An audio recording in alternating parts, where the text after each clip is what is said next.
All right, ladies and gentlemen, we are back. Straight Talk is on the air, and I do have a very important message, believe me or not. And it is concerning what we are going through in America and around the world. Um, you probably heard of it, Nessera, Gessera, and the world economies and what that means, and how that means, and why it means, and who's behind it, and who's making money, who's not, who's losing money, who's not. Yeah, we're going to be covering quite a bit. I'm not going to be able to get into too much of the details, but I'm going to give you great sources to look up and in what direction is America going and how you can, take advantage of it if you have the funds and the money. Because before XRP really takes off and becomes uh, unaffordable, it is on you to take advantage of that price down. Now, when I got into it, it was like 50 cents, but uh, I went on ahead and got 30,000 uh, XRP. Hold on a second.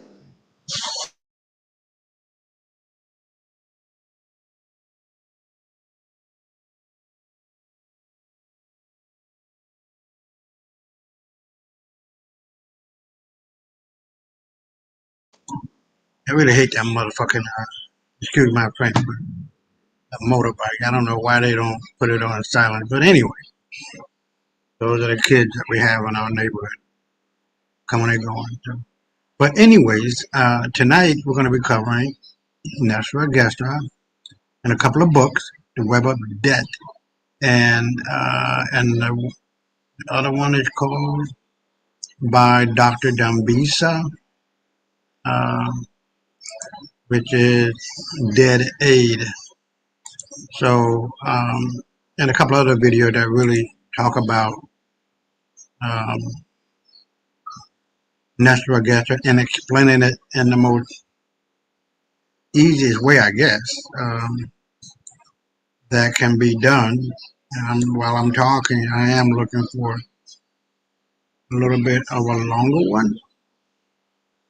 But anyways, I don't want to be on for too long. I just want to give you guys heads up because they're saying that 99 or 95% of the world doesn't know anything about XRP, and it just amazes me that people are not paying attention.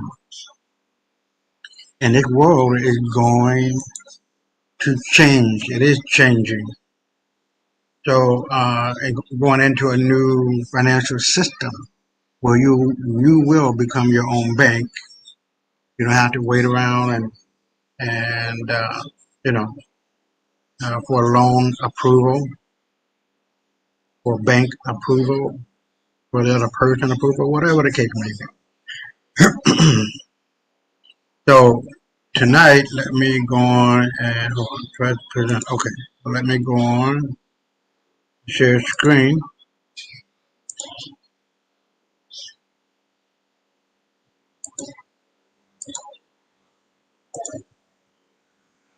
Okay, so here we are. Make sure that this is done correctly. Um, so we're going to go on to the first video, which is 22 minutes long, and they do a pretty decent job of explaining Nessera. Now, Nessera deals with the United States only. Gestra deal with whatever country you're in and whatever that government is going to do for its citizens in terms of Gestra. So, Nessera is the National Economic Security and Recovery Act. Um, and that means, if I can put it in my own words here, I don't know if you guys know, but America was conned out of the Constitution. It used to be the Republic, but then it became the America, the United States Constitution of America, or whatever the case may be. And the cabal, or the rich people, excuse me, the rich people of America and England, starting with the Rothschild family, and then you get into other families, began to buy up and influence American government and other governments around the world. In America, they started um, the Federal Reserve, which is not a federal at all, and the IRS, and other entities that were foreign and illegal.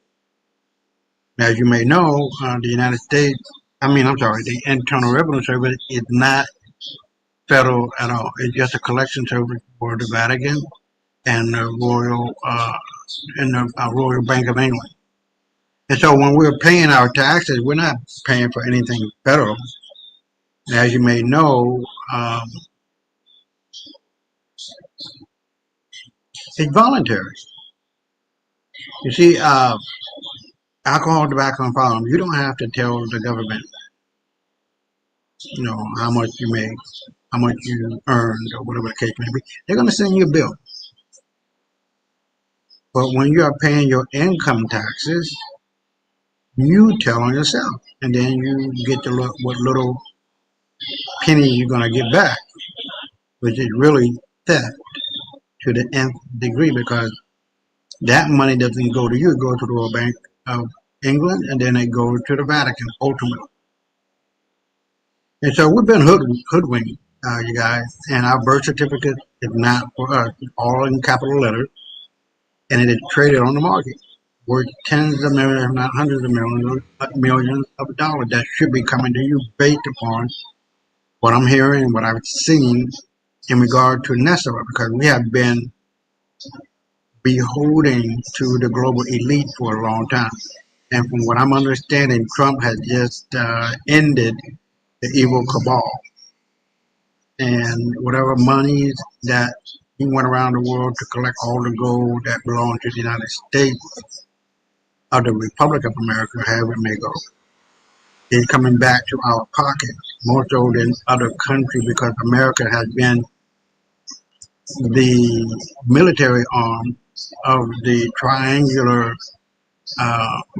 power that be. So you have Washington D.C. with the military arm. You have Bank of England financial arm, and then you have the Vatican, which is the religious arm, if I can say it in that way. So you have to really understand and read and come to um, your own conclusion. So that's what I'm about today, and that's what we're about. Uh, that's what I'm about to explain to you.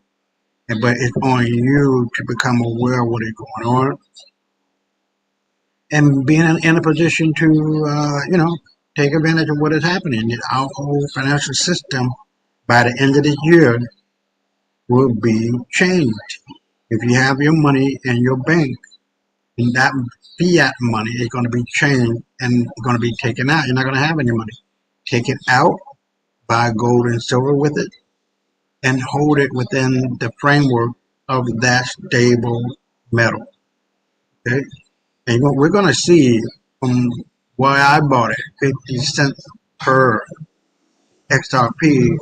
I believe, and this is my estimate, I believe that XRP will be about $500 to $1,000 by the end of the year. All we're waiting on is for governmental regulations in that market and in that space, that echo space.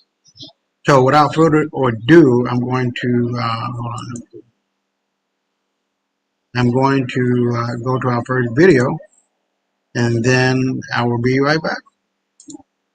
¿Puede XRP hacerse cargo de todo el sistema financiero? ¿Qué es el QFS, el sistema financiero cuántico? ¿Cuándo relacionado está con XRP? ¿Qué es GESARA NESARA? ¿Y cómo afecta esto al precio de nuestra inversión favorita, que es XRP? Products se ha empapado de todo esto, nos lo va a explicar. Okay, this is in Spanish. No, I speak Spanish. I'm sorry, I'm going to have to find one that explains it in English. So I apologize for that. I don't know why. Let me see. And QFS means uh, quantitative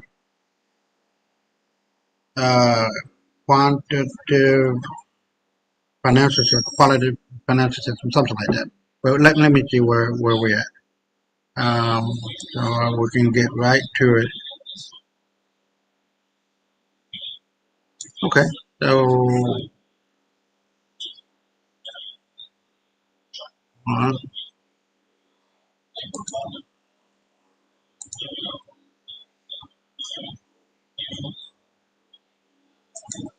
let's see. National just explained in English.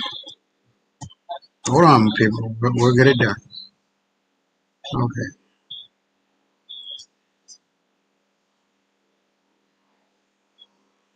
Okay, so here we go. We're gonna play this one, and I apologize for that one. I thought it was in English, but I speak English. I mean, I speak Spanish too, so it's no big deal. Let me see.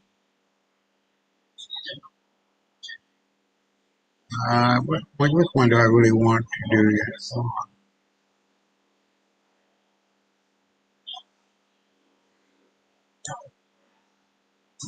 I like this guy here with the glasses on. He does a really good job of explaining that, but let me look further. Okay. You know what? We're gonna play both of these. We're gonna play both of these. Why are people quietly building these at home? Why are so many regular folks quietly assembling this DIY generator? Well, before we get started, folks, make sure. So we're gonna start at the beginning, and then I'll be right back. I'm sorry about that. Well, before we get started, folks, make sure you hit the pause button. Okay, go down below. There's a Rumble link. Go over to Rumble and follow us over there. QFS1776.com is, without question, the holy grail of what's to come.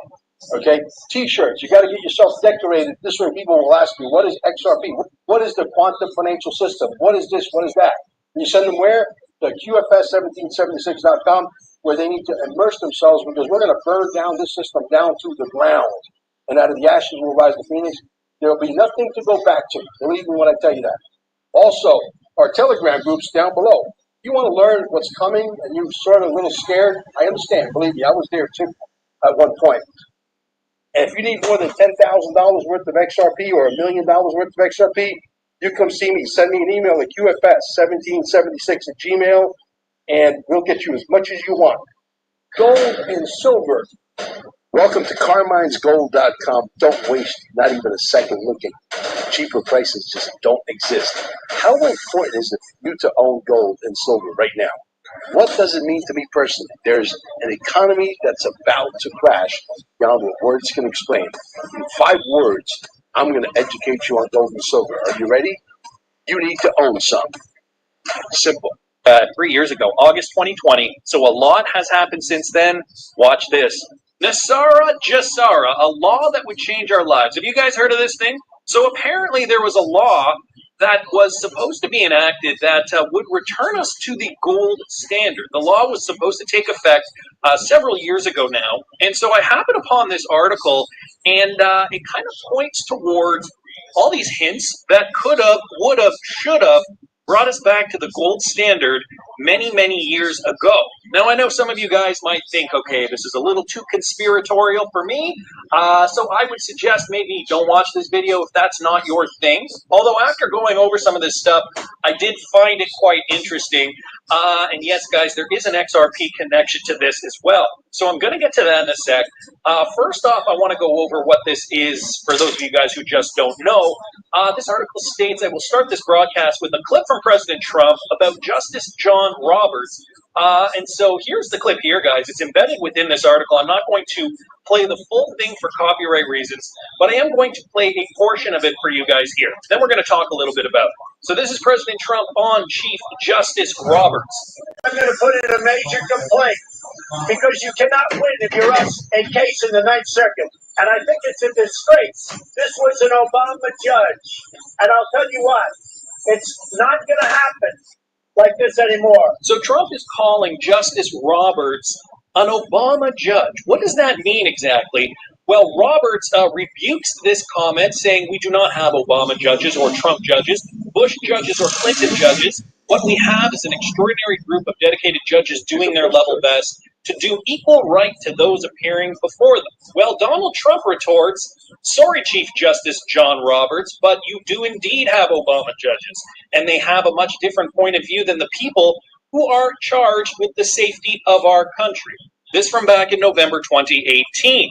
So Now, an interesting thing about this is that all of the judges have Esquire or were lawyers before. So if you have the title Esquire after your name, you're working for the British Crown and the United States. And if you look at the Treaty of Versailles, it was done by people, lawyers like Benjamin Franklin and others, who were a part of that Treaty of Versailles. And America did not win the war in 1776. It just did not. Now, I'm not going to go into that, but I'm here to tell you that judges and lawyers are not qualified because they have Esquire, which comes from the bar of England. And you cannot represent both sides of the coin. I'll continue. oh, how does this relate to this Nasara Jassara thing? Well, here's what it is. In short, it was formed by farmers that were taken advantage of by the government. They incorporated a section of the 14th Amendment of the Constitution. This article summarizes Nasara's origins and how it applies to us today. If you guys want to read the article, it is linked in this article here. It's the 14th Amendment. Read it carefully. Section 4 of the amendment. And so here it is. The validity of the public debt of the United States authorized by law, including debts incurred for payments of pensions and bounties for services in suppressing insurrection or rebellion, shall not be questioned, but neither the United States nor any state shall assume or pay any debt or obligation incurred in aid of insurrection or rebellion against the United States, or any claim for the loss or emancipation of any slave, but all such debts, obligations, and claims shall be held illegal and void. So in short, Nasara is forgiveness of credit card, mortgage, and other bank debt due to illegal banking and government activities. It would abolish income tax. It would abolish IRS, creates flat rate, non-essential, new items, only sales tax revenue for government. It would increase benefits to senior citizens, returns to constitutional law, establishes new presidential and congressional elections within 120 days after Nasara's announcement, monitors elections and prevents illegal election activities or special interest groups, creates new U.S. Treasury currency, a rainbow currency backed by gold, silver, and platinum and precious metals. That is really important, guys. We're going to get to that point in a bit. Returns constitutional law to all our courts in legal matters, initiates new U.S. Treasury bank system in alignment with constitutional law, eliminates the Federal Reserve System, restores financial privacy, retains all judges and attorneys in constitutional law, ceases all aggressive U.S. government military actions worldwide, establishes peace throughout the world, initiates first phase of worldwide prosperity distribution of vast wealth, which has been accumulating for many decades, releases enormous sums of money for humanitarian purposes, and enables the release of new technologies such as alternative energy devices. Okay, Mel. There you go. There you go. Look, it's a lot. It's a great video. People should watch that video more than once. You should study and go verify whatever it is he's reading, because it is the real deal. Look, also that I have the original document. It lives at QFS1776.com, and we have we have 30 actual videos, and number 9 is not a video. Document number 9 is the original document that actually was written by the farmers, that was presented to Congress, say, hey, we're tired of this bullshit. Things should be working this way instead, which makes all the sense. People who like to make fun of shit are stupid, and I'm going to tell you why they're stupid. I call them out, publicly stupid, because you're not willing to go do your homework. You're not willing to read the 88-page document, and you're willing to argue about something you know nothing about. That makes you stupid. Okay, you heard Donald Trump saying we need a monetary level playing field. We're going to give the power back to you, the people. Gee, what do you think that stuff means when he's out there now saying, we're gonna take the government, the federal government, down by 50%. Then you bring in the guy by the name of Elon Musk. He says, we're going to have this Deutsch thing that stands for the Department of Government Efficiency, okay? And we're going to trim $21 billion off of the fat that we're overspending in government and close down a bunch of 3, 4, and 5-letter agencies that do nothing for you. Are we allowed to curse here? I'm not sure. Is this a rated G or rated PG? Huh? Well, we're rated cartoon. So I like to drive my fucking point home. No, you know what I mean? Yeah. Okay. It's not so too many the bottom line is go read the document, go watch these videos that we're telling you to watch, and then you have to come to a conclusion. Obviously, if the elevator does not get to the top floor, that's your problem, not my problem. Right? Does that make sense? So it's interesting, as we start dissecting some of the things that are going to happen or get ready to happen, whether they can pull all of these, components off, that's the big question. As we're looking at it right now. Jeff, no, I get, yeah, it's happening right now. Things are happening. They're orchestrating. So I find another component of it is, they're going after Visa and MasterCard. There have been multiple hearings on Visa and MasterCard and the amount of interest that they're charging. And so if you go back and watch the hearings when they had them coming from in front of Congress, they're making 50 to 60% margins, and these credit card companies charging 28, 29% interest on people's, and so they're coming after that because it's excessive. And so, Great point. When we start looking at every aspect of traditional banking that we're all familiar with, there's so many aspects of it. And so if we are going to consider, this, initiative, and we see some of the things that Trump's talking about, and there's been more and more discussion to date of getting rid of the IRS, getting rid of the federal income tax. And before it, you were a fringe. Even if you talk about fair tax or flat tax, it was fringe and they would laugh at you. But now, who are we laughing at, right? It's this establishment. They're going away. They got to go away. Yeah. When Trump came down the escalator to announce he's running for president in 2016, you know what the sign behind him said as he's coming down the escalator? And within 3 minutes, Hold on. he saw a 32% change in plasticity of the brain. Wow. This is the cutting. I don't remember. Currency exchange. Currency exchange. Breadcrumb. From day one, this guy was on Nasara and Tisara. From day one.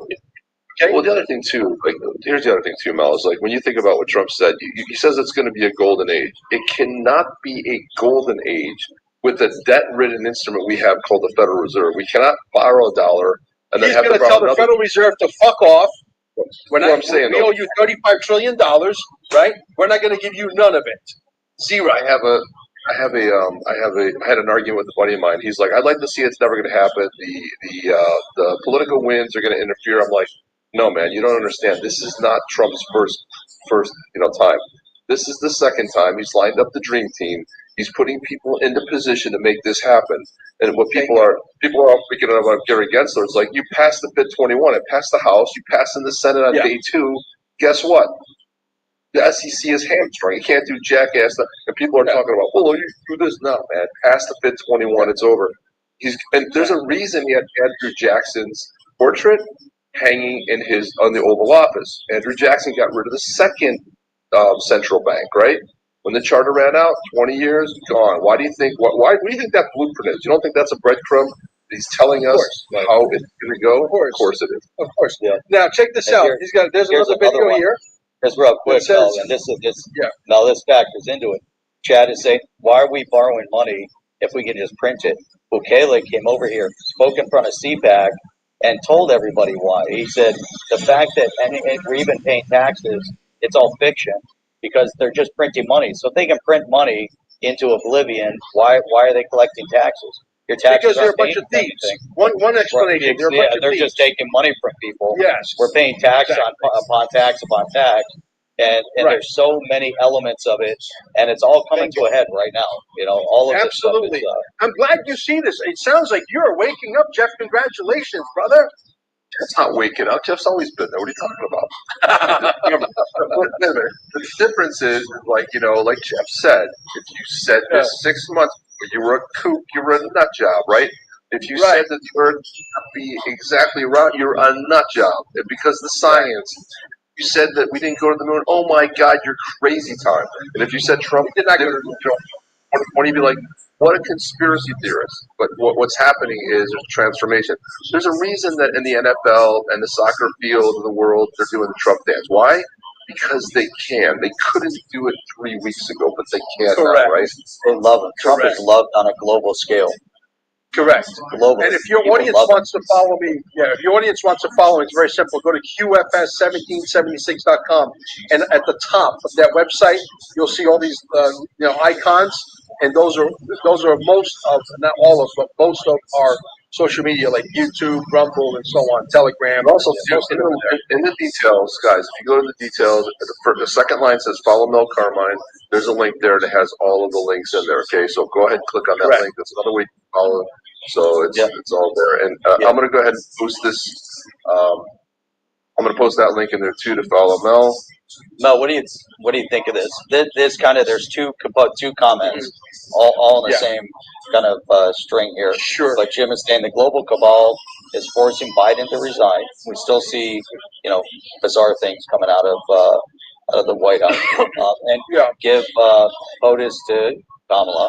She'll light up World War III because they're ramping up.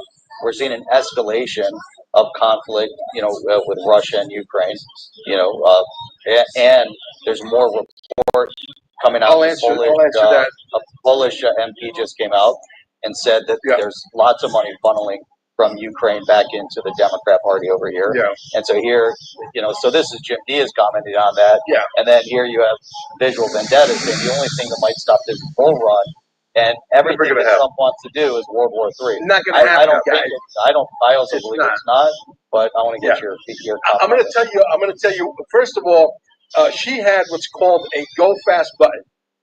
Okay, when they realized that they were about to lose the election, they were going to press the button, and that button was going to flip it in their favor. Okay, you know what I'm talking about, right? I'm trying to stay under the radar as much as I can, and I'm sure your audience is smart enough. I'm sure they got 200 IQ on this stuff, but anyway, so you got that. You think they're going to give her a button to launch a World War III? No. They're going to give her maybe a Fugazi button, a button that doesn't do nothing, just to appease her. Say, here, go play with this.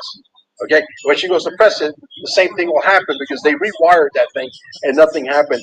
And Donald Trump, even though there was a lot of finagle of the bagel, as I like to say, in a lot of those states that were supposedly blue, it was all red. We know that we won Hawaii. We know that we won New York. We know we won New Jersey. We know we won California. We won it all.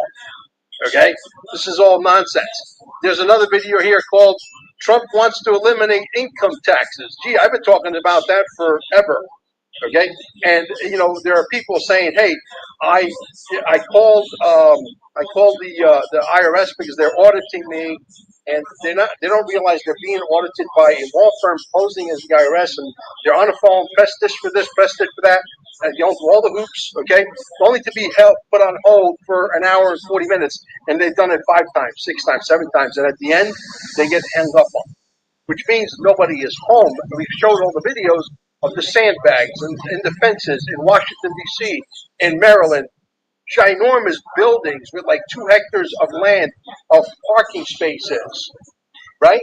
You feel what I'm saying? And nobody's coming in for lunch. Nobody's going out for dinner. Nobody's coming in for breakfast. There's nobody in the visitor parking lot. And there's Mr. Sanchez and Mr. Gonzalez in a white uniform, okay, with 2 9mm guns guarding a building that nobody reports to. They're out of fucking business. Well, did you hear this too? That there was a new report that just came out that the IRS employees owe a shit ton of back taxes, hundreds of millions of dollars. I mean, listen. Yeah. I mean, you have people in Congress.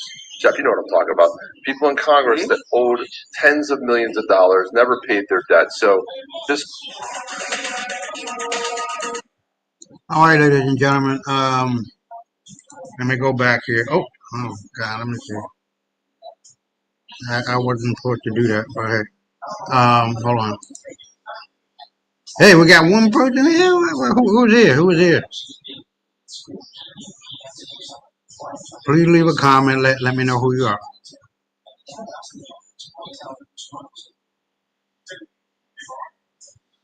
All right. So what you heard is the explanation of Nesara or Nestor.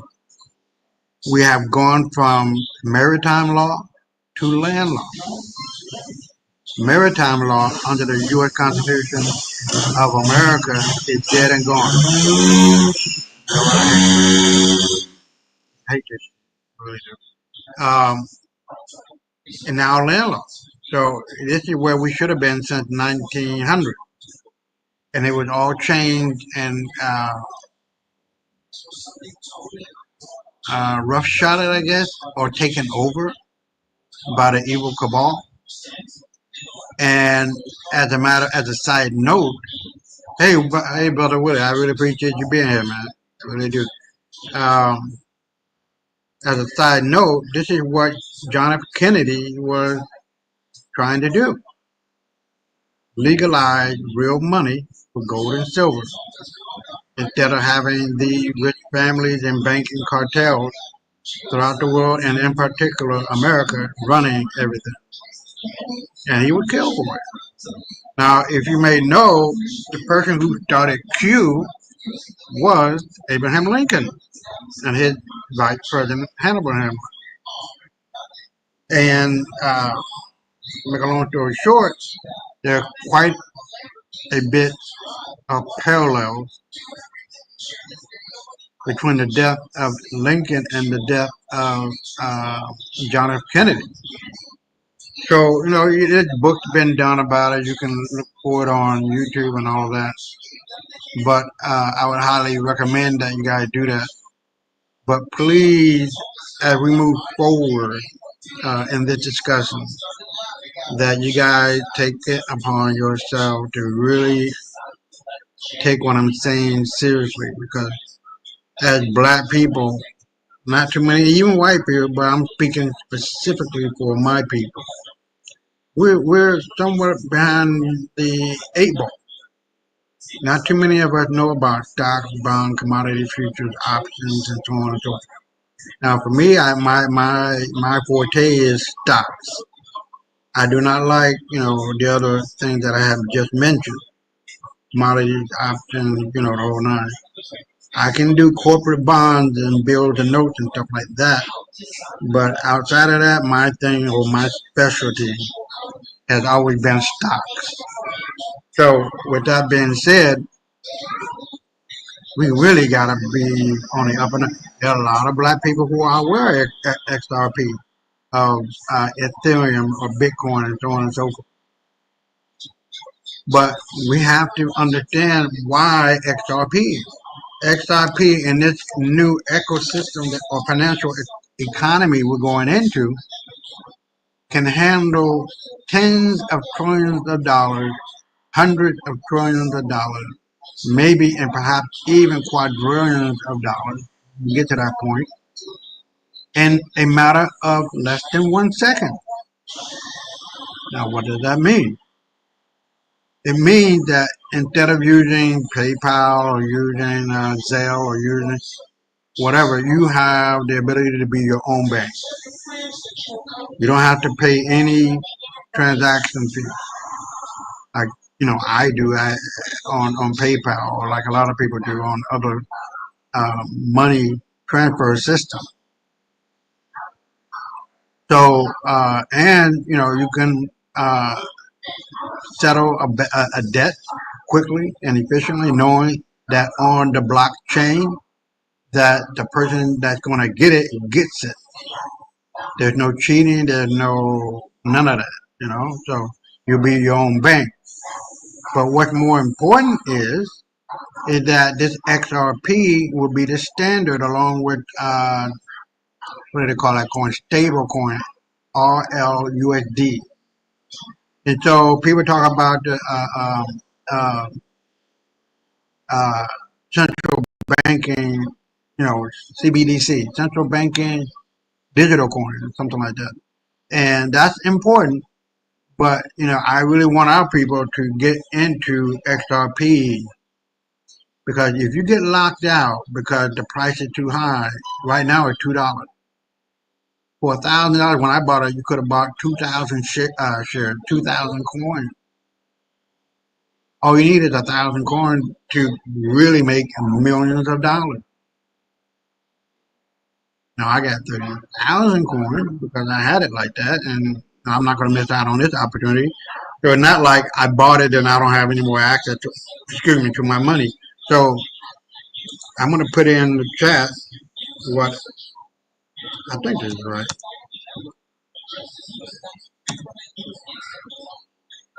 Kraken.com. Those are the people that I use to store my money and to buy and trade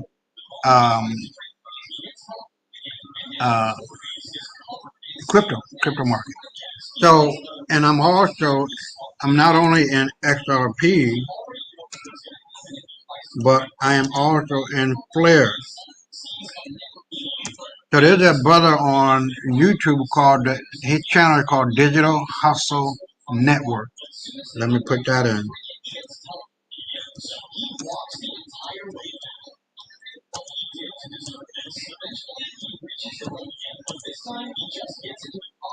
So that brother knows a lot. Look at his video explaining XRP and explaining Hedera and explaining Flare. And there are other things too. Oh, okay. Here you go, brother Muhammad. Hold on. What's up, man? Oh, here you go. What's up, brother Muhammad? Yes, sir. Can you hear me? You got it. You got it. What's going on? Nothing much, bro. How you Yeah, doing? man. We're good. We're good. So, All right. so before you came on, I was talking about NESARA and GESARA. NESARA is for the United States and for the slavery system that we've been in for since the late 1800s, going into the creation of the Federal Reserve and the IRS, and all of that been settled by 1915. So our system or republic was hijacked, and when we went from being a republic, land law, to maritime law. And we talked about that on your show. But what is significant is that we've been hijacked for the last over 2015. So 120, 30 years, somewhere around there. And what is happening now with this new financial system coming into play, the quantum financial system, and the introduction of crypto market, and starting out with Bitcoin, because you got to remember,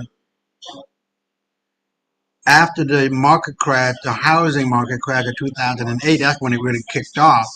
And a lot of people got in early when it was 0.00000. I wish I had known about it, but 0.00001. Man, 1,000 could have gotten you maybe 2 million of those coins times $87,000 as of today. So you're talking about $160 billion on a $2,000 bet, if I'm not mistaken. Yeah, if I'm not mistaken. But even with a $1,000 bet, that would be about $80 billion or whatever the case may be. So I was talking about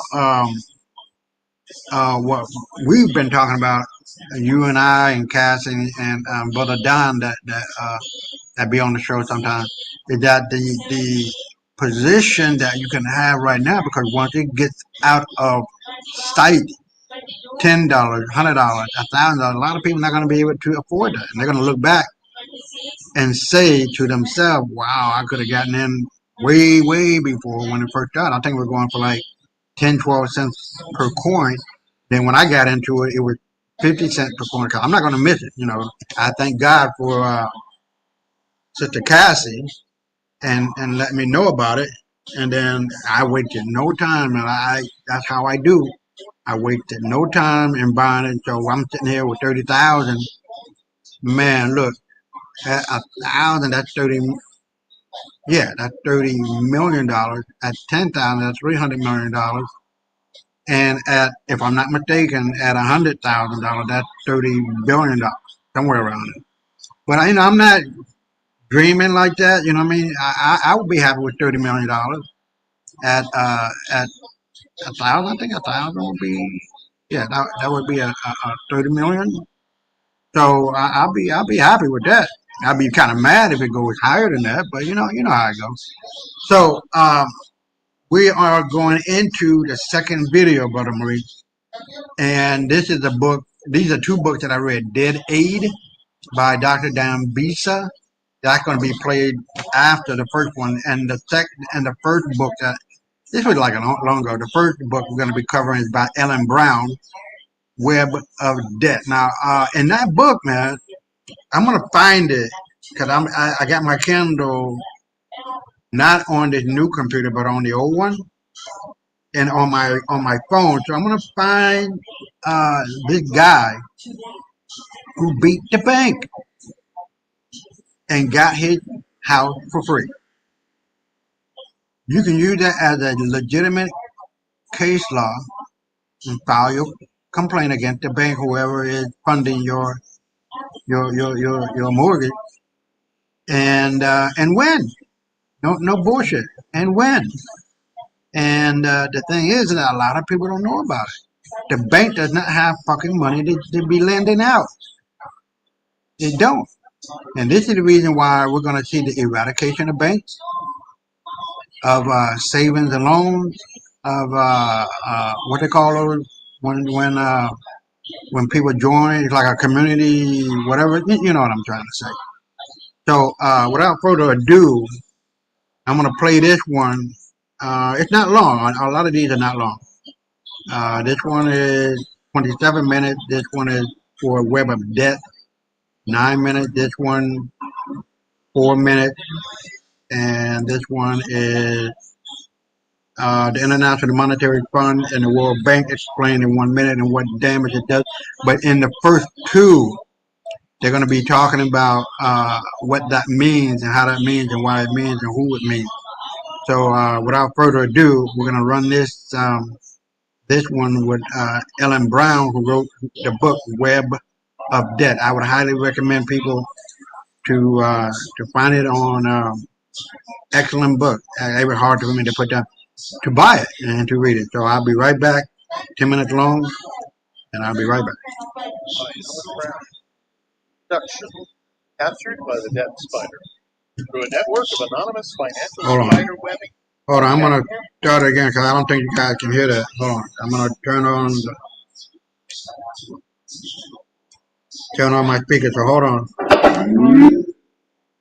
Bluetooth mode.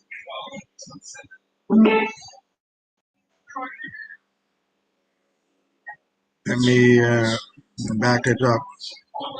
And let me see if we're good to go. Hold on. Okay, so we're good to go. Hold on. Debt by Ellen Brown. Introduction. Captured by the debt spider. Financial spider webbing? Only a handful of global king bankers own and control it all.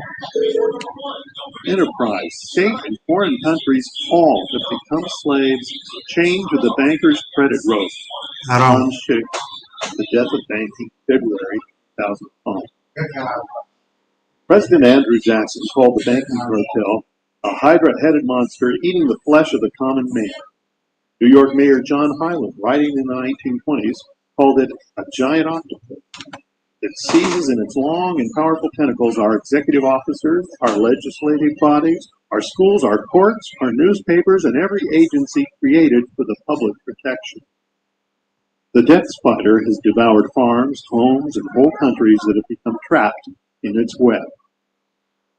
In The Death of Banking, financial commentator Hans Schick states that he had an opportunity in his career to observe the wizards of finance as an insider at close range.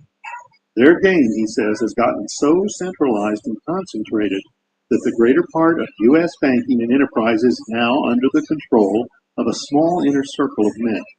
He calls the game spiderwebbing.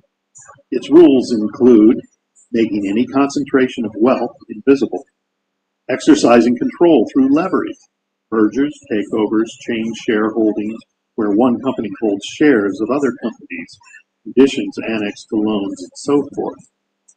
Exercising tight personal management and control with a minimum of insiders and frontmen who themselves have only partial knowledge of the game. Dr. Carroll Quigley was a writer and professor of history at Georgetown University, where he was President Bill Clinton's mentor. Professor Quigley wrote from personal knowledge of an elite fleet of global financiers bent on controlling the world.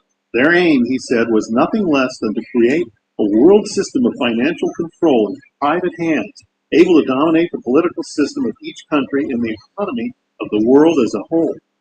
The system was to be controlled in a feudalist fashion by the central bank in concert by secret agreement. He called this clique simply the international bankers. Their essence was not race, religion, or nationality. It was just a passion for control over other humans. The key to their success was that they would control and manipulate the money system of a nation while letting it appear to be controlled by the government. The international bankers have succeeded in doing more than just controlling the money supply. Today, they actually create the money supply while making it appear to be created by the government. This devious scheme was revealed by Sir Josiah Stamp, director of the Bank of England and the second richest man in Britain in the 1920s. Speaking at the University of Texas in 1927, he dropped this bombshell. The modern banking system manufactures money out of nothing. The process is perhaps the most astounding piece of sleight of hand that was ever invented. Banking was conceived in iniquity and born in sin. Bankers own the earth. Take it away from them and leave them the power to create money to buy it back again. Take this great power away from them, and all great fortunes like mine will disappear, for then this would be a better and happier world to live in. But if you want to continue to be the slaves of bankers and pay the cost of your own slavery, then let bankers create money and control credit. Professor Henry C.K. Liu is an economist who graduated from Harvard and chaired a graduate department at UCLA before becoming an investment advisor for developing countries. He calls the current monetary schemes a cruel hoax. When we wake up to that fact, he says, our entire economic worldview will need to be reordered, just as physics was subject to reordering when a man's worldview changed with the realization that the Earth is not stationary, nor is it the center of the universe. The hoax is that there is virtually no real money in the system, only debts. Only a Ponzi scheme. Which are issued by the government and make up only about 1/1000th of the money supply. The entire U.S. money supply now consists of debt to private banks for money they created with accounting entries on their books. It is all done by sleight of hand. Like a magician's trick, we have to see it many times before we realize what is going on. But when we do, it changes everything. All of history has to be rewritten. The following chapters track the web of deceit that has engulfed us in debt and present a simple solution that could make the country solvent once again. It is not a new solution, but dates back to the Constitution. The power to create money needs to be returned to the government and the people it represents. The federal debt could be paid, income taxes could be eliminated, and social programs could be expanded. And this could all be done without imposing austerity measures on the people or sparking runaway inflation. Utopian as that may sound, it represents the thinking of some of America's brightest and best, historical and contemporary, including Abraham Lincoln, Thomas Jefferson, and Benjamin Franklin. Among other arresting facts explored in this book are that the Federal Reserve is not actually federal. It is a private corporation owned by a consortium of very large multinational banks. Chapter 13. Except for coins, the government does not create money. Dollar bills, Federal Reserve notes, are created by private Federal Reserve, which lends them to the government. Chapter 2. Tangible currency, coins and dollar bills, together make up less than 3% of the U.S. money supply. The other 97% exists only as data entries on computer screens, and all of this money was created by banks in the form of loans, chapters 2 and 17. The money that banks lend is not recycled from pre-existing deposits. It is new money, which did not exist until it was lent, chapters 17 and 18. 30% of the money created by banks with accounting entries is invested for their own account, chapter 18. The American banking system, which... Now, I'm going to stop it there because I want to make a comment about the Wizard of Oz. You know, when I saw it, I always thought it was a children-directed story of a little girl who goes to the wizard to ask for, whatever she was asking. I don't remember the story too well, but you had the Scarecrow, you had the Tin Man and the Lion, and they were both asking for brains, courage, and whatever. You know the deal, right? So the book is not about a children's book. It was about the system of when it was published and the damaging effects of the twisting control of the global elite. That's what it was about.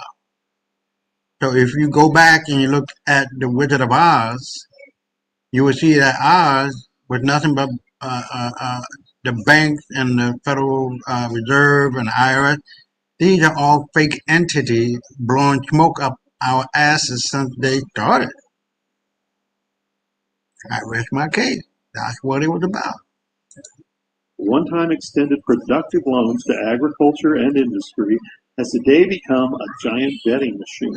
An estimated 370 trillion are now riding on complex high-risk bets known as derivatives, 28 times the 13 trillion annual output of the entire U.S. economy.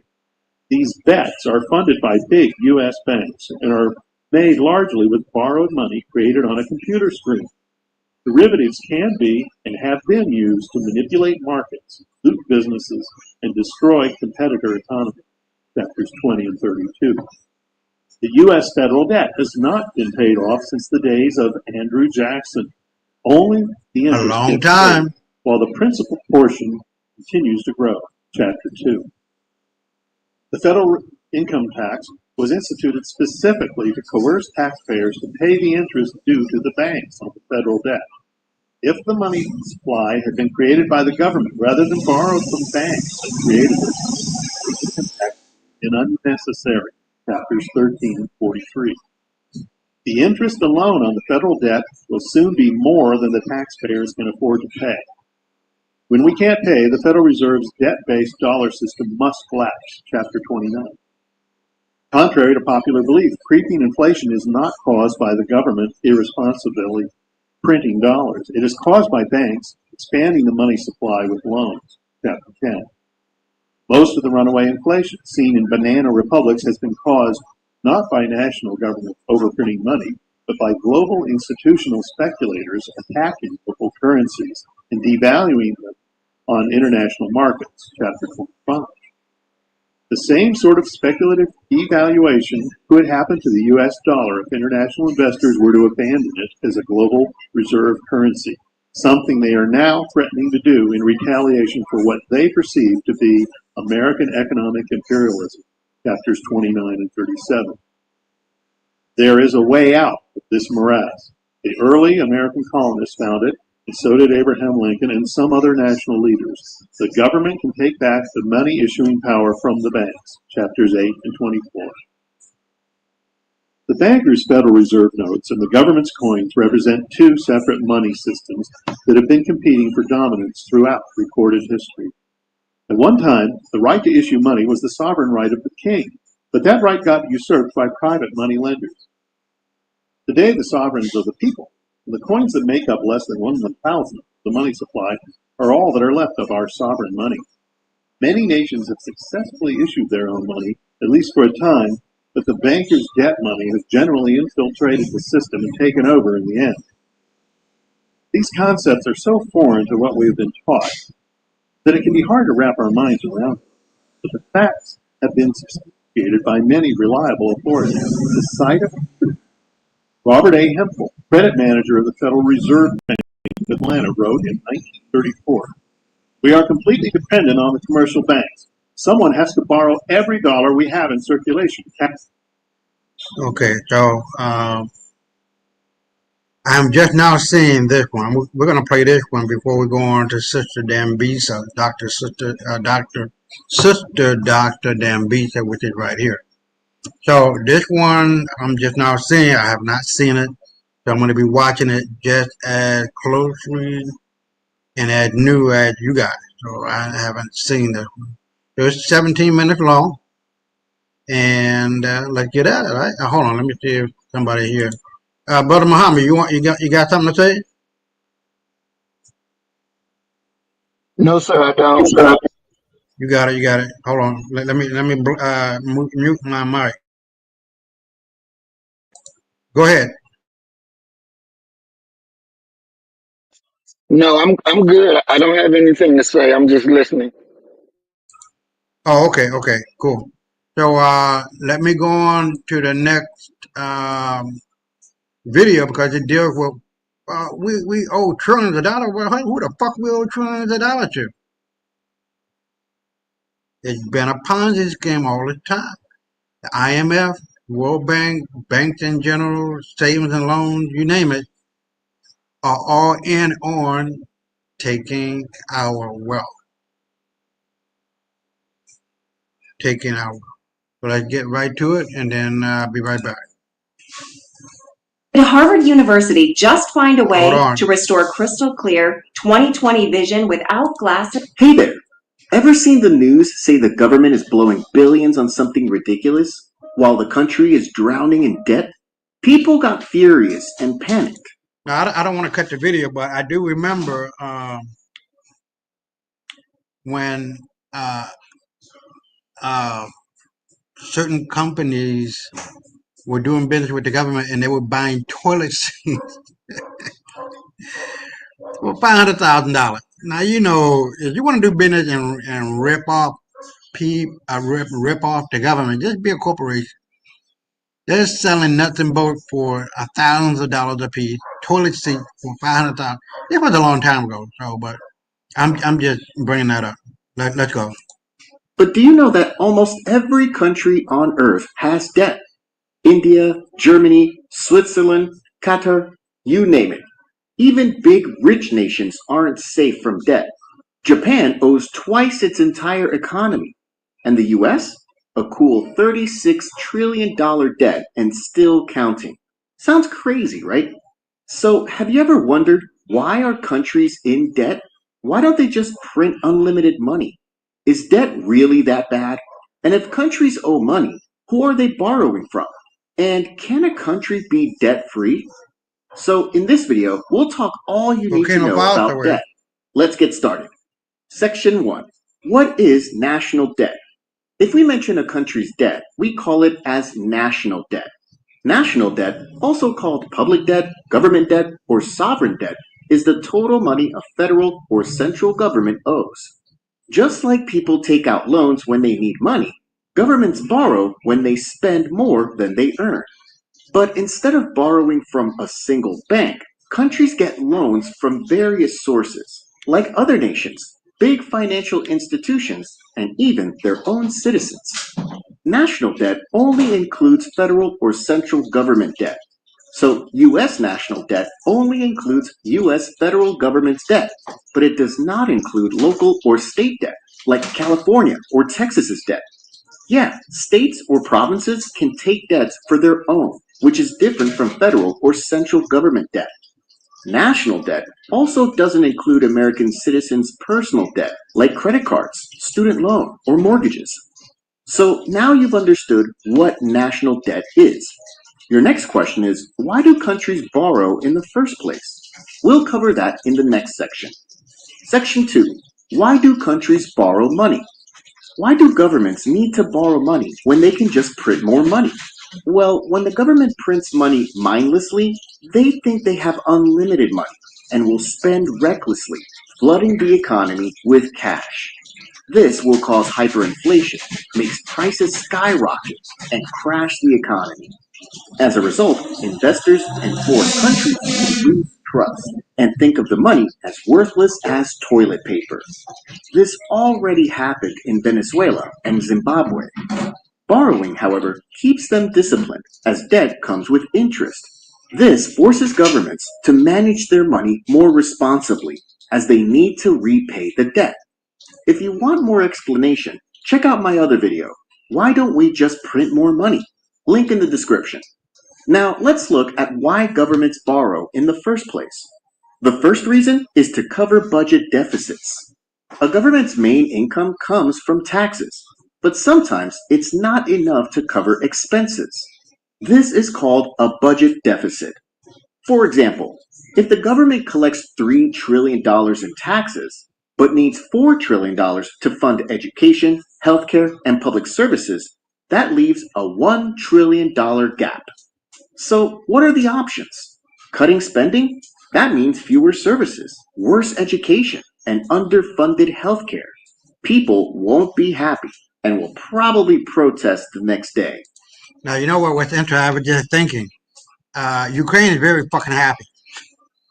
That bitch ass motherfucker, the president of Ukraine, Zelensky, this motherfucker, he bought a $30 million mansion.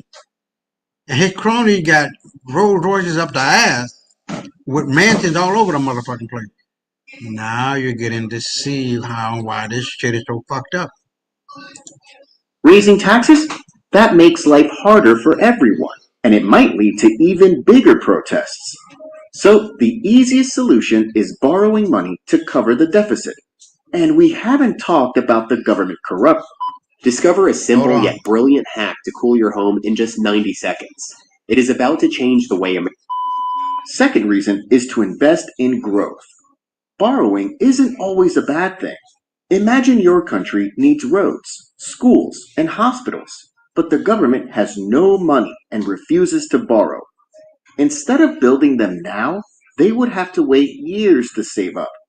In the meantime, people struggle with bad roads, lack of schools, and poor healthcare. But if the government borrows, they can build these things now, helping people sooner and improving the economy faster. These investments can help grow the economy, which in turn increases tax revenue and eventually make it easier to pay off the debt later. Third reason is to handle crises and emergencies. Sometimes governments have no choice but to borrow. When unexpected events like wars, crises, natural disasters, or pandemics happen, they need to act fast. For example, in 2020 alone, the US borrowed $3.8 trillion, which is about 18% of its GDP, for COVID-19 relief, stimulus checks, and business aid. Without this, the economy could have been worse. Now, you know goddamn well that bullshit thing we went through, that was fake. And sometimes you get into a situation where people are creating things that don't exist in order to influence the market. Now, when the market was influenced, you had Pfizer, Moderna, and all of these companies who have shareholders making good gobs of money. They're if I'm not mistaken, Pfizer and Moderna, their stock price went way over $400 a share. Now it's back down to about 30, 40. Right? So you manipulate the market one way and you make your money that way, right? While other people are in a whole new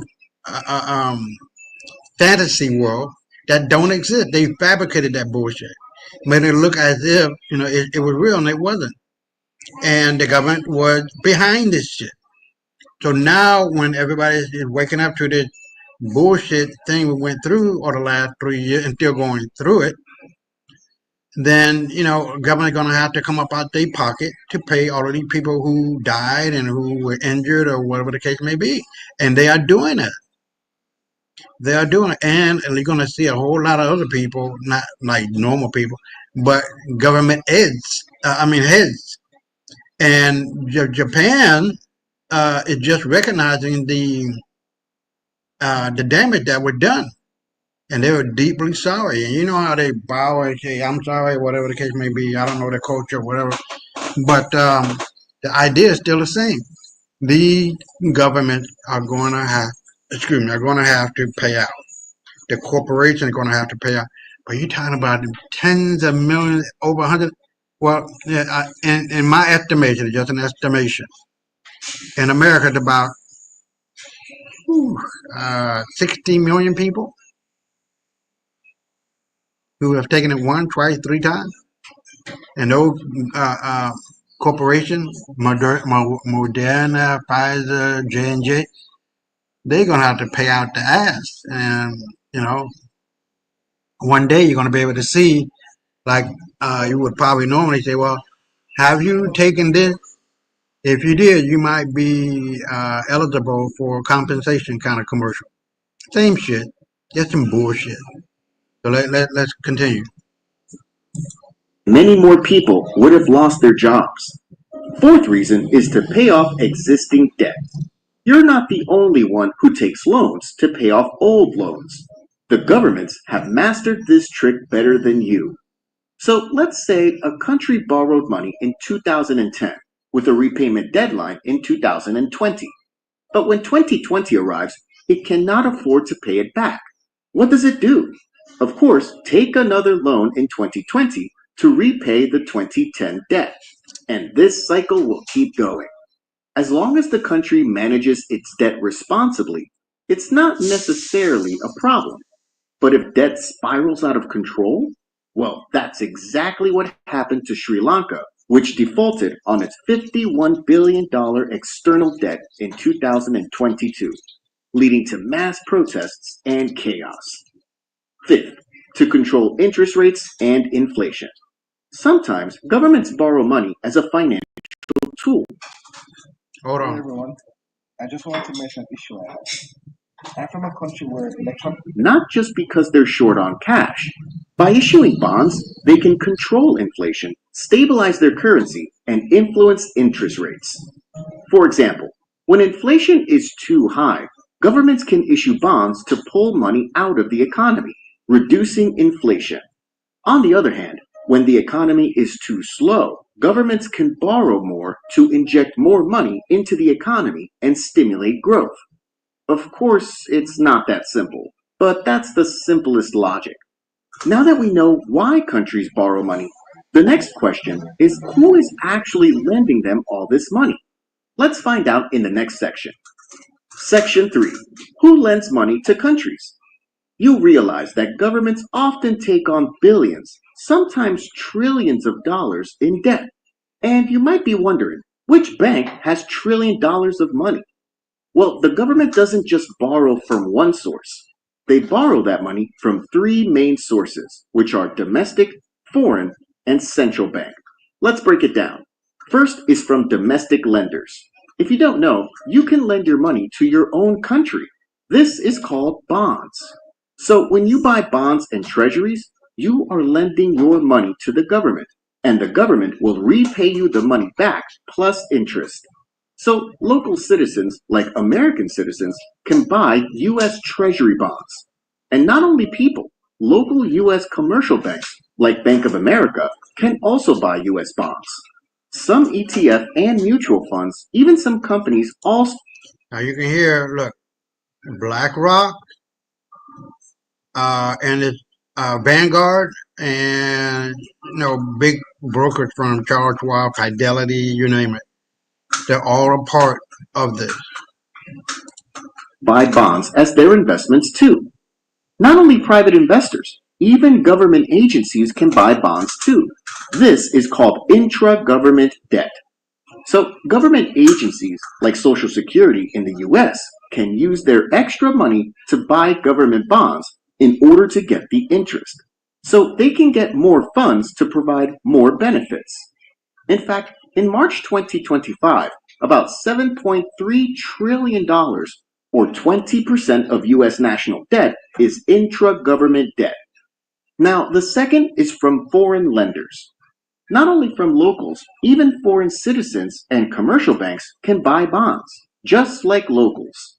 For example, German citizens or German commercial banks can also buy U.S. Treasury bonds. Foreign governments also buy other countries' bonds, but usually from stable economies, mostly as investment tools to get the interest profits, like Japan and China being the largest holders of U.S. Treasury bonds, each owning around $700 billion and $1 trillion. Now, what if the country's economy isn't strong? Most foreign governments won't buy its bonds because they don't fully trust that weaker economies can pay them back. If a country defaults on its bonds, investors lose money, and there is no easy way to get it back. Instead, they prefer direct loans, where they can require certain policies and guarantee if the weaker economies can't pay it back. When countries need long-term funding for infrastructure projects, they borrow from organizations like the World Bank or the Asian Development Bank, the ADB, and more, which provide direct loans for roads, schools, energy projects, and other developments. These loans have lower interest rates, but come with strict conditions.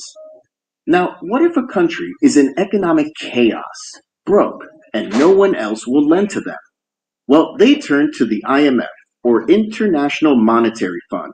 Wait, let me get some clarity here. So when a country like Indonesia, Kenya, you name it, third world countries, as they call them, third world countries, their economies are being manipulated by the World Bank and the National Monetary Fund and other entities.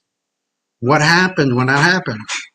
Land gets a lot cheaper because now you gotta, transfer dollar to whatever the currency is in Kenya, whatever the currency is in Sri Lanka, and it gets really, really, really cheap. Right now, the United States dollar, against the Dominican peso, it used to be like, when I first got here, it was like maybe 25 per $1 equals 25 pesos, somewhere around there. Now it's 65. So can you imagine being in the Dominican, working and you're trying to you can't afford groceries because now with the tariff on the Dominican Republic of 10-15% that Trump made, hell, it makes me look good. But it makes the Dominican, working, it makes them poor. They can't afford to pay rent, light, gas, food. You know what I mean? So when you're looking at all of these countries that this guy we're talking about, like Sri Lanka and Kenya and whomever else, and they're taking money in, if the money's not free, the money's not free. And then once they accept it, once the economy goes down, because they're making money when their economy goes down, and then when it becomes more stable, it goes up. They're making money too, and it's ridiculous here in the Dominican Republic. A 5,000 square foot lot costs $50,000. That means you can buy a lot, and build your 5,000 square foot home for another $50,000, $100,000 altogether.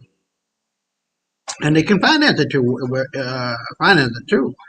So I have sources that are international that can, if you wanted to be here in the Dominican Republic, you can buy a lot and build a home for $100,000 that's worth $300,000-$400,000. At this particular moment, when it's done, you can turn around and sell it for $300,000, and people will buy it.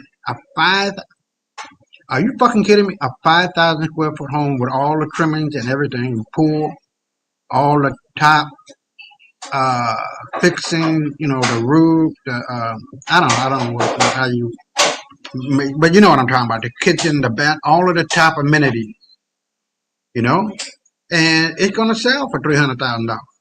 Easy, not hard, easy. So let me continue. Choice.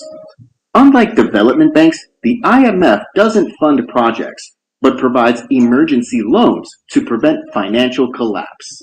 IMF loans come with lower interest, but with strict conditions, such as requiring the country to increase taxes, cut spending, and privatize state-owned companies, which can lead to protests and worsening economic conditions. Greece, Argentina, and Indonesia became worse after following IMF's requirements. Let this soft mineral melt in your mouth to rebuild your gums and teeth and never need a dentist again. Did you know there is a natural... Third is from its own central bank. Governments can, in theory, borrow from their own central banks. This is called debt monetization, or monetary financing, where the central bank prints new money and uses it to buy government bonds. But now the thing is, who owned the central fucking bank? The Rothschilds, motherfucker. Man, look, Iceland said, fuck all that shit. We're getting rid of all you bitches. They privatized everything. They arrested the bankers, and they gave their home that had a mortgage to its own citizens. You can look this shit up. Matter of fact, I'm gonna see if I can find it. But the current president, I don't know if he's still the president then, or he was the president then. I don't know if he's president now. But Iceland did it. Shut down the central bank by the Rothschilds because they own damn near all the central banks. But when this video is over, I'm going to look for that video. Not video, but the picture. Since it involves bonds, it also comes with interest. However, most countries don't do this anymore because it can cause currency devaluation and hyperinflation. Instead, central banks can still buy government bonds, but they do it indirectly by purchasing them from commercial banks that bought them first. This is mostly done to control interest rates and inflation, not to really lend money to the government, which I explain more in my inflation video. Yeah, link in the description. Now that we know why countries borrow money and who lends to them, now we go to the next section. Section 4. Is national debt a bad thing? Well, not really, because debt can be good or bad, depending on how it's used and whether a country can manage it properly. Debt can be beneficial if used and managed wisely. As I mentioned, when governments borrow to build infrastructure and public services, which can boost the economy, in times of crisis, like COVID-19, borrowing helps stabilize the economy and support businesses. So as long as the debt is manageable, it's good. But too much debt is also dangerous. If a country keeps borrowing just to repay old debt, they fall into a debt trap. When debt grows too large, a country spends more on interest than essential services, like healthcare and education. If investors lose confidence, they doubt whether the country can repay its debt, which lowers its credit rating. Yeah, countries also have credit ratings, just like your credit score at the bank. A bad rating makes borrowing harder, so investors stop lending or demand higher interest rates, leading to a debt crisis and possible default, which means the country gives up on paying its debt, like Sri Lanka in 2022. A country defaulting is different from a business going bankrupt. So if you want a full video on what happens when a country defaults, let me know in the comments. Now, how much debt is too much? There's no exact number, but one way to measure it is the debt to GDP ratio, comparing a country's total debt to the size of its economy, or GDP. So, for example, let's say a country has a 60% debt to GDP ratio. It means if that country has $100 billion GDP, then its debt is around $60 billion. Many economists consider 60% or lower a safe level, but it's not a strict rule. Some countries, like the United States, have a debt ceiling, which is a law that sets a limit on how much debt the government can take on. If the debt hits this limit, the government can't borrow anymore in order to make U.S. more responsible managing its debt. But this is quite useless because the US just raises the ceiling every time to avoid default. Now that we know when national debt is good or bad, now your next question might be, can a country be 100% debt-free? Well, now let me step in on that one. The current debt is $37 trillion. Now, when you consider the shares of Amazon, all of the top 30 industrial companies on the New York Stock Exchange, American Stock Exchange, over-the-counter market, whatever the case may be, guys, you're if I'm not mistaken, this is a very, very conservative estimate. All of the stock and companies that are publicly traded, Walmart, Walgreens, Amazon, you name it, Apple, and every last one, the $37 trillion in debt is nothing, because all of that is worth at least, not including the assets that America had, gold, silver, platinum, trees, roads, bridges, and other things. That's well over $200 trillion. So we're good. And people don't talk about that, but we're good. But the idea is that, you don't want to be too far into debt. You know what I mean? And we're a lot stronger than, and this is my opinion, we're a lot stronger than Saudi Arabia, China, Japan, you name it, all in one. The reason why China got it what it got right now is because of us, because of our market, because of their company going public on the New York Stock Exchange, over-the-counter markets, and everything else. They're not being regulated. They're not being shown the door when they cheat. And a lot of these publicly traded Chinese companies that are on our exchanges, the SEC would be on their fucking ass if they really wanted to be, but they're giving them the A-OK, but they're not A-OK. China is fucked up in the game, as well as Japan. You got to remember that Japan is only the land of Japan where people live on. It's only like 20%. The other 80% is like it's not accessible. It's too mountainous. Okay, and then when you talk about when you talk about Saudi Arabia, now goddamn well that the oil in the ground, that's not fossil fuel. That's not coming from dead dinosaurs and all that bullshit. Another scam that people got in their fucking brain. Oil reproduces itself. It never extinguishes itself.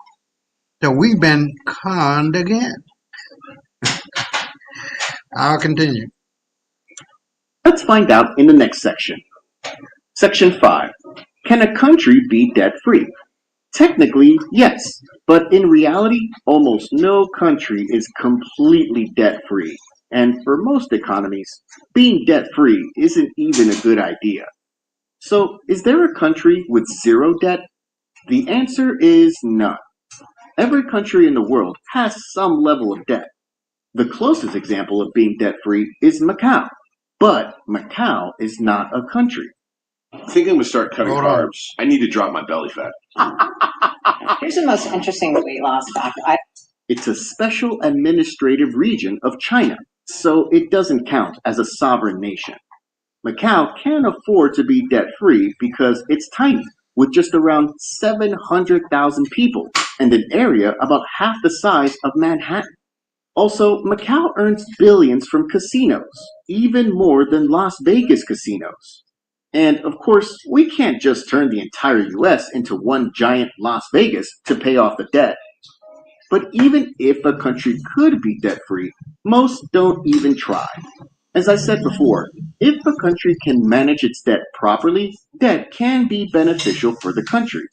Completely eliminating debt would mean massive spending cuts or huge tax increases, both of which could slow down economic growth and trigger massive protests. No government debt also means no government bonds. Now, I don't believe that, but I'm going to give you my opinion.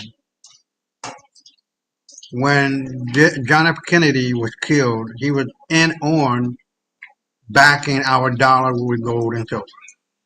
As you may know, that window of gold and silver was closed by Nixon in the 70s because at the behest of the cabal. They were dead serious. If you fuck with our money, then we're going to kill you. Just that goddamn simple.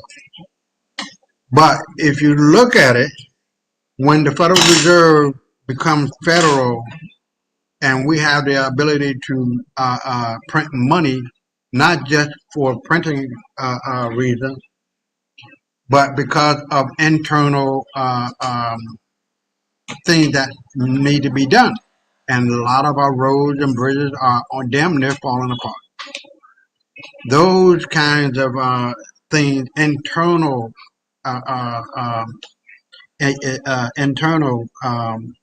needs can be met when we have control over our money and the ability to print it. Because once we do that, right, we can create our own job. Bridges and highways, byways, cleaning up the water, getting rid of the nuclear power plants. Because like I was trying to say to you, Brother Muhammad, is that once that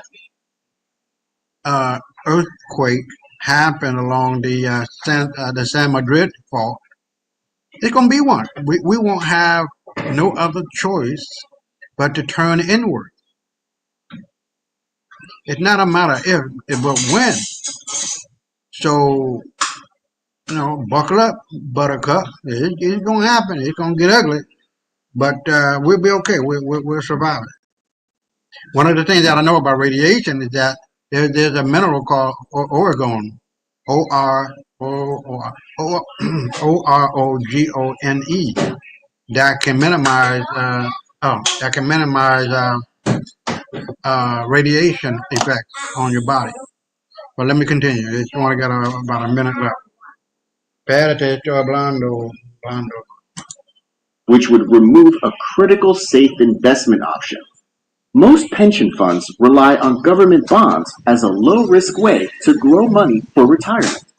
Without bonds, pensions would be forced to invest in riskier assets, making retirements less secure and financial markets more volatile. So, in conclusion, debt is actually a double-edged sword. Used wisely, it can help a country grow and thrive. Used recklessly, it can lead to economic disaster. So next time you hear someone ask, why does our country have debt? Then you already knew the answer. It's not about having debt. It's about knowing how to manage it. And also, maybe you're still wondering why some countries handle high debt just fine, while others collapse, and other things about debt. Maybe that's for another video, because we're out of time. If you want me to make other videos explaining these topics, please like and subscribe. Okay, well, I'm gonna eat, but I'm gonna put a stop on the video, right? So I'm gonna still be here, and then we're gonna cover the next video, and that was with Sister Dr. Dambisa, who wrote the book Dead Aid, which is another excellent book too. So you can't see me, but I'm here. This video is about a half an hour long, and I'm gonna eat because I have a good wife. I want to make sure that I'm full, and I guess I have a great wife. And we'll be right back. Oh, hold on. Brother Muhammad, are you there?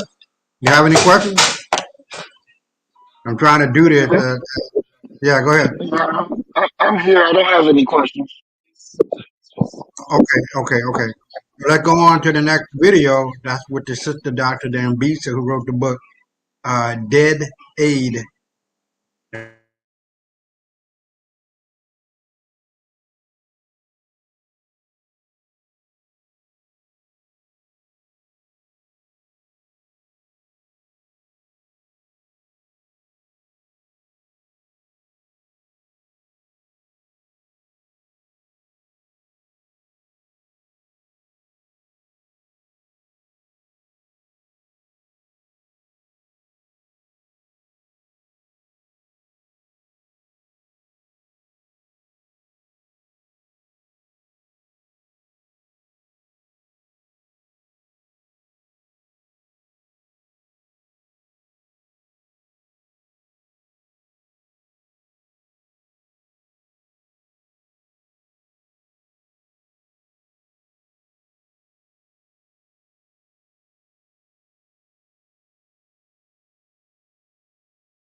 Yeah, that's too heavy video. So I'm just asking. I forgot about it. I put it on mute. Do you have any questions, Brother Muhammad? No, I ain't had no questions because I couldn't hear nothing. Oh shit! Hold on. What the hell happened? Oh wow! I had. When you have it on mute, you don't hear the video. Is that No, what? sure don't. That's correct. Oh shit! Wow. Hey, brother Donald. Hold on. Let me go back. Let's see. Sister Ma, man, I kind of screwed up on him tonight. Thank you for coming on, Brother Willie, Brother Don. Hold on. I'm gonna try to get back to the. I could have sworn I just tapped the. Yeah, if I do this again, please let me know, man. I really don't want to do this video again. Yeah, the decentralized crypto and not store their crypto on exchanges for the obvious reason. You got that right. So you know what? Fuck it. I'm going to because I want to make sure this is done. I don't know at what point. I turned off the camera because I was eating. Hold on,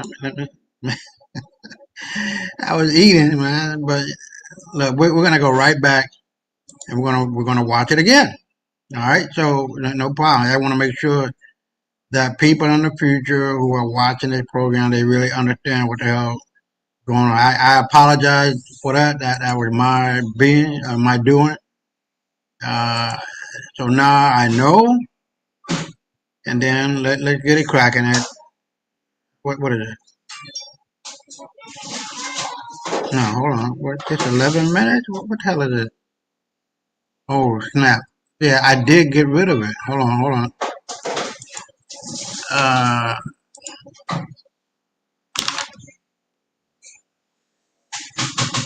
on. Let me look for it. If I can find a shorter one, I'll do that.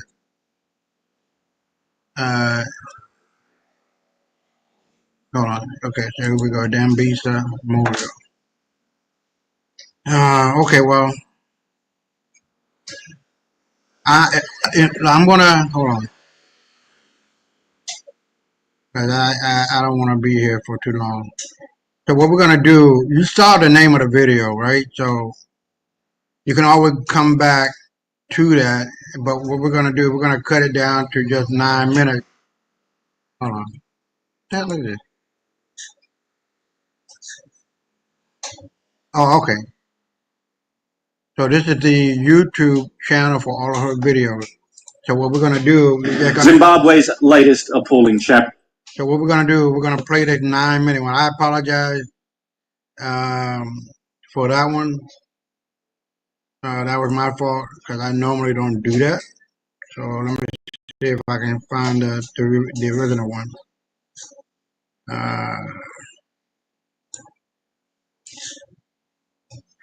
Yeah, I really wanted you guys to see that and hear that. All right, well, it's on tape. So we're just gonna do this almost a 10-minute one, and then if you wanted to go back and see the 29-minute one, then you feel free to do that, please. And I'll be right back with almost 10-minute video about the same thing. Is aid killing Africa? And you can apply that to. Hold on, I'm gonna make sure I get this. Okay, you can apply that to every country. I'll be right back. It's a tragedy made even greater by the fact that this country once had one of Africa's better healthcare systems. No doubt many of you watching tonight would like to assist the people seen in our story, but what to do? Foreign aid has long been the world's way of responding to Africa's woes. But what if the aid is actually making things worse? Here's Europe correspondent Philip Williams with an interesting new take on a very old problem. You've got to get on the phone and take the money out of your pocket. Don't go to the pub tonight, please. Stay in and give us the money. There are people dying now, so give me the money. Appalled by the seeming indifference of the developed world, Bob Geldof and a group of celebrities got together to raise money for Africa. Oh, down, down, down, shoot it all down. The result, of course, was the global broadcast phenomenon called Live Aid. The concerts raised millions of dollars from ordinary people around the world and marked the beginning of a new era of celebrity saviours who've been growing in authority, number and influence ever since. Enter African economist and author Dambisa Moyo, billed as the anti-Bono and with a provocative book called Dead Aid, a stinging critique of the so-called glamour aid. Moyo argues aid is not a solution, it's the problem. I don't agree with the message. Fundamentally, I don't think Africa needs more aid. I think it needs less aid. It needs governments to be made accountable to the domestic citizenry and not accountable to donors. Africans stand in the hot African sun to elect their leaders. And it's those leaders who are charged with the responsibility of delivering social services and being accountable to their people. There clearly was a vacuum that has allowed the celebrity culture to seep in, but it would seem to me that no society would appreciate their whole policy and the future of their children to be dependent on celebrities that actually don't live in these contexts.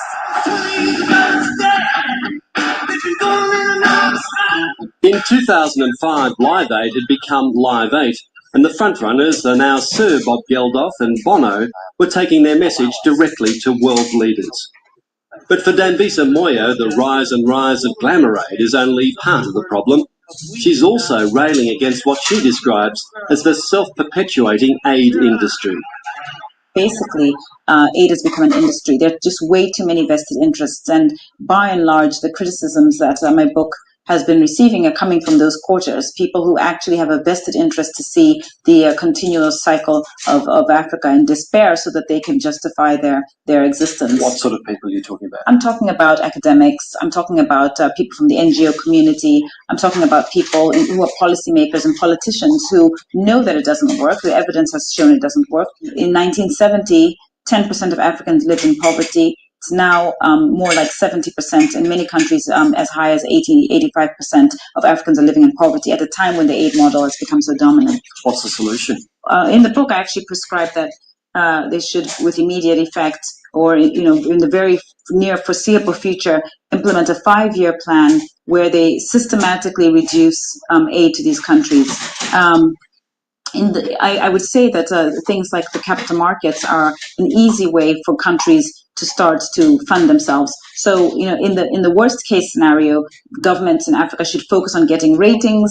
They should be focusing on learning how to pitch to international investors so that when the markets do come back, which they invariably will, they'll be ready to raise money in the capital markets. But on the other hand, right now there are non-traditional markets such as China and the Middle East where money does exist, and African governments should be talking to these places about issuing bonds and raising capital that way. As we've just seen in Zimbabwe, there is a desperate need for humanitarian aid. In response to the new power-sharing deal there, Australia's just committed $10 million to fight cholera and encourage medical professionals to come back and help. Now, let me say this. We talked about this on your show many a time, Brother Muhammad and Brother Donald and everybody that's here. That is absolutely, positively ridiculous to assume that niggas don't know how to do shit. That's the narrative that is spoken out into the white media. But the people who don't know what the fuck they doing are white folks. They don't know what the fuck they're doing.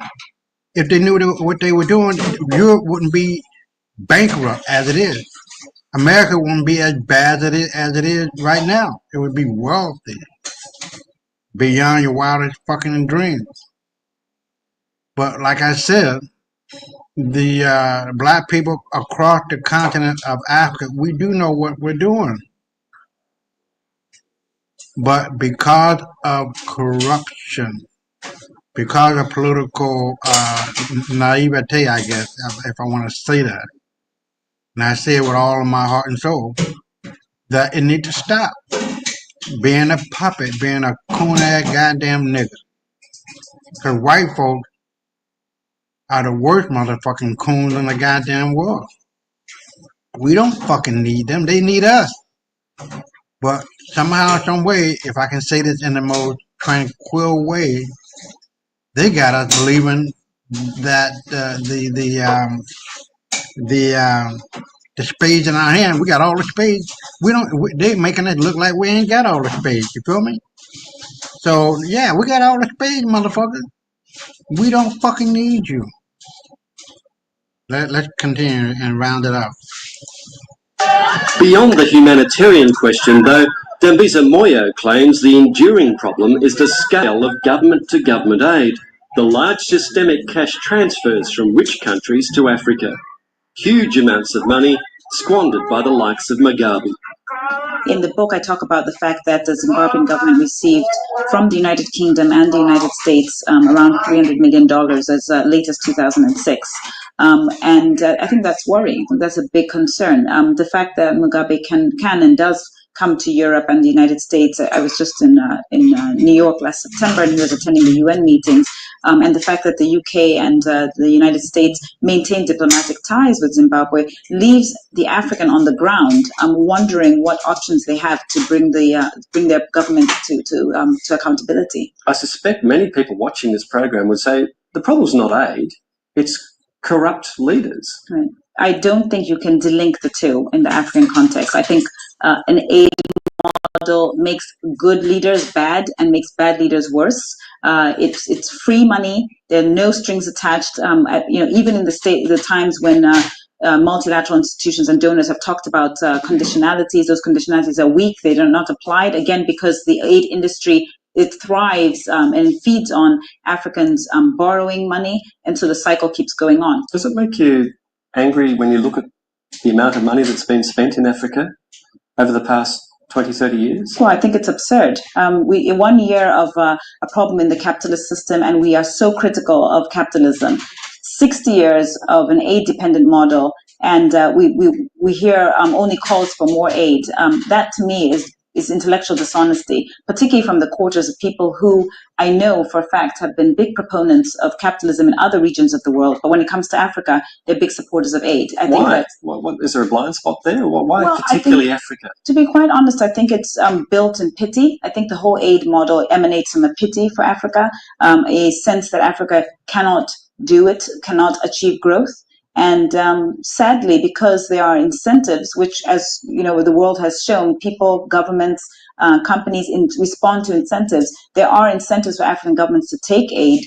We've basically ended up in a situation where it doesn't work, and we're happy to just keep it going. And you're absolutely confident that removing that aid is not going to leave at least some people without food, without medicine?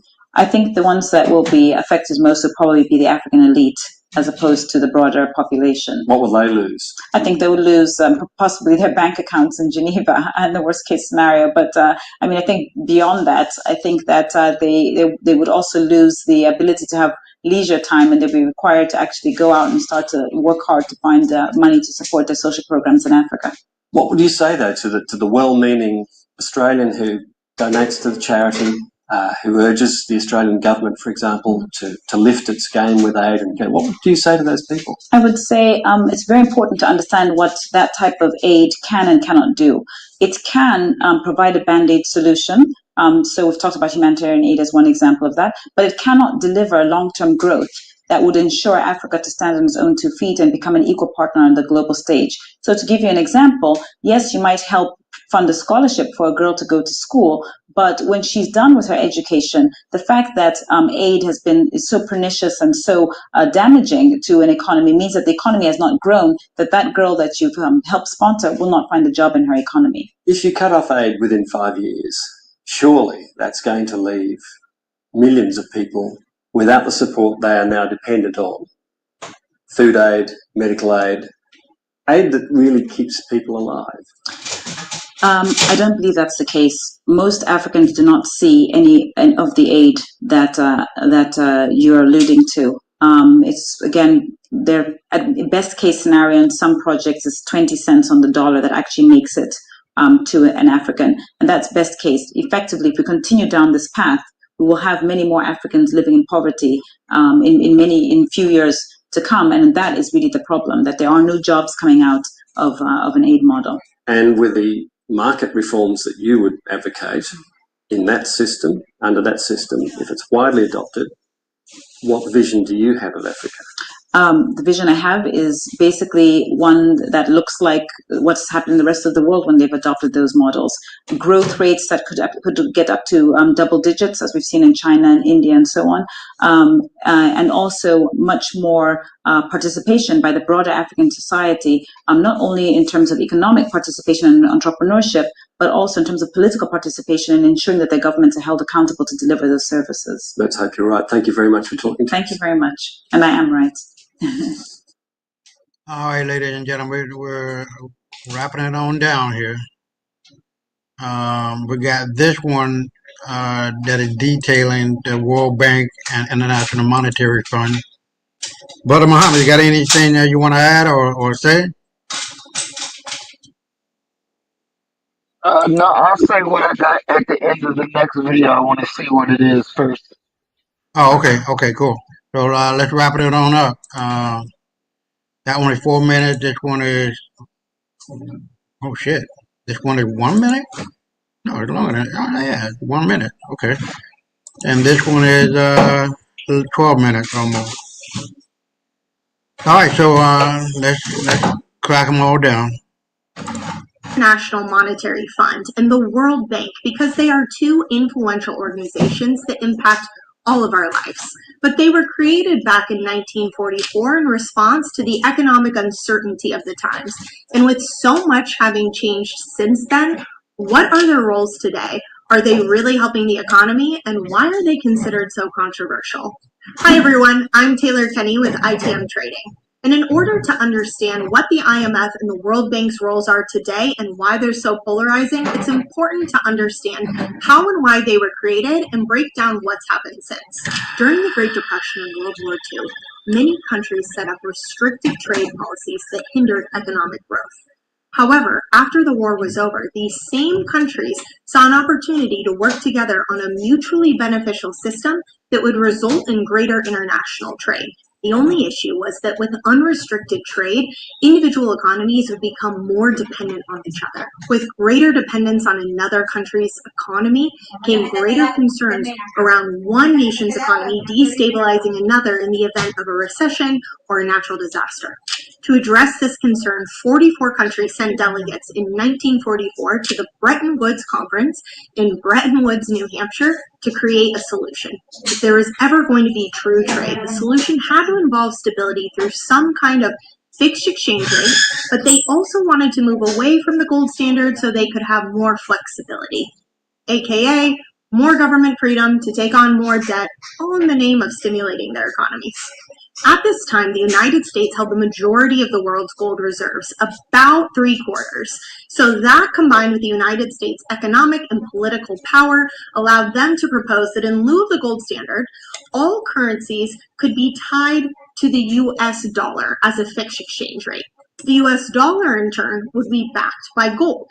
So any currency that was exchanged with US dollar would then be exchanged with gold at a rate of $35 per ounce. And this is how the IMF was created. The International Monetary Fund would oversee the stability of the individual exchange rates, therefore guaranteeing that there would be stability in the system. And any time a country wanted to change the parity of their exchange rates, the IMF would have to be the one to approve or deny it. In addition to monitoring exchange. Now let me stop it right here. It was created in 1944 after World War. No, oh shit! What? I don't want to give out fake information. Before the end of World War II.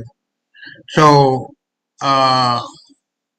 with all of these currencies and countries coming up under the dollar umbrella, because America wasn't really affected by World War II nor World War I.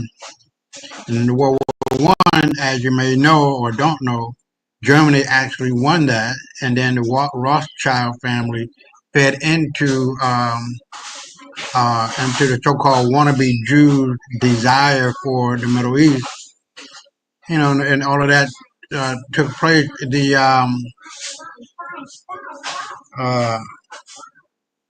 The agreement, the Balfour Agreement, played a part in that because Britain was done, over.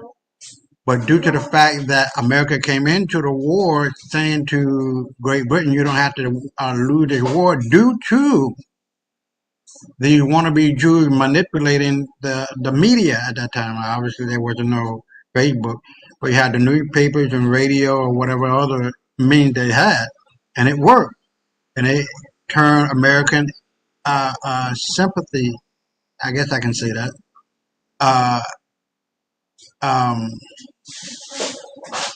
for more for Britain than they were for Germany. We didn't have anything against Germany. They were doing great. Their economy were growing, and all of those states were separate but came together to form the country Germany, right?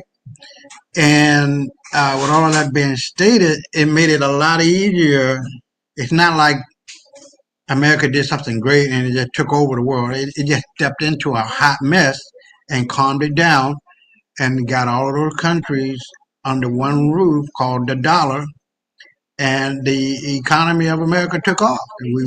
We became quite wealthy, and banking went off the chain in a good way, and a lot of other things went well.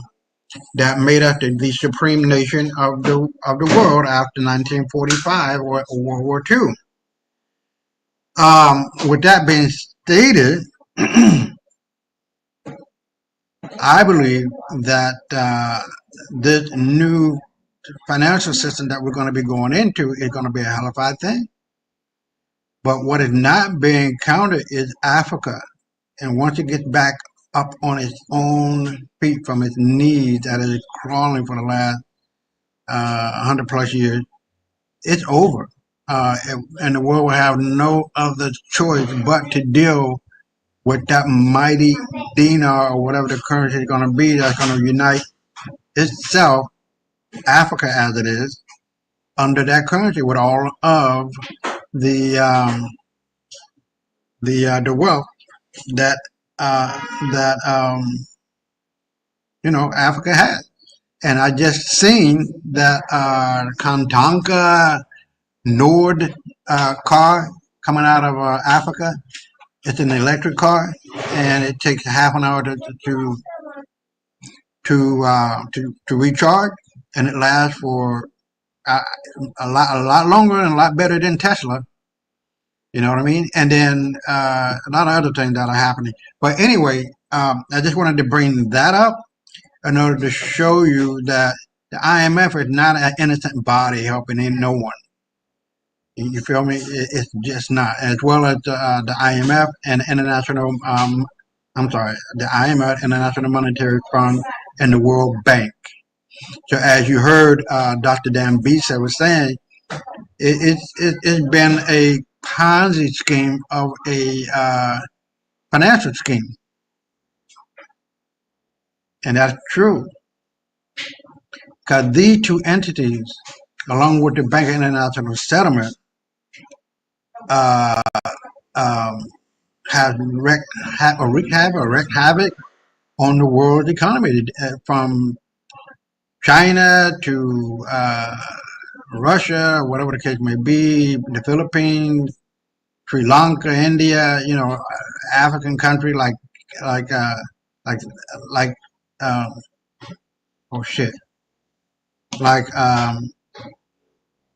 the country Zimbabwe. Yeah.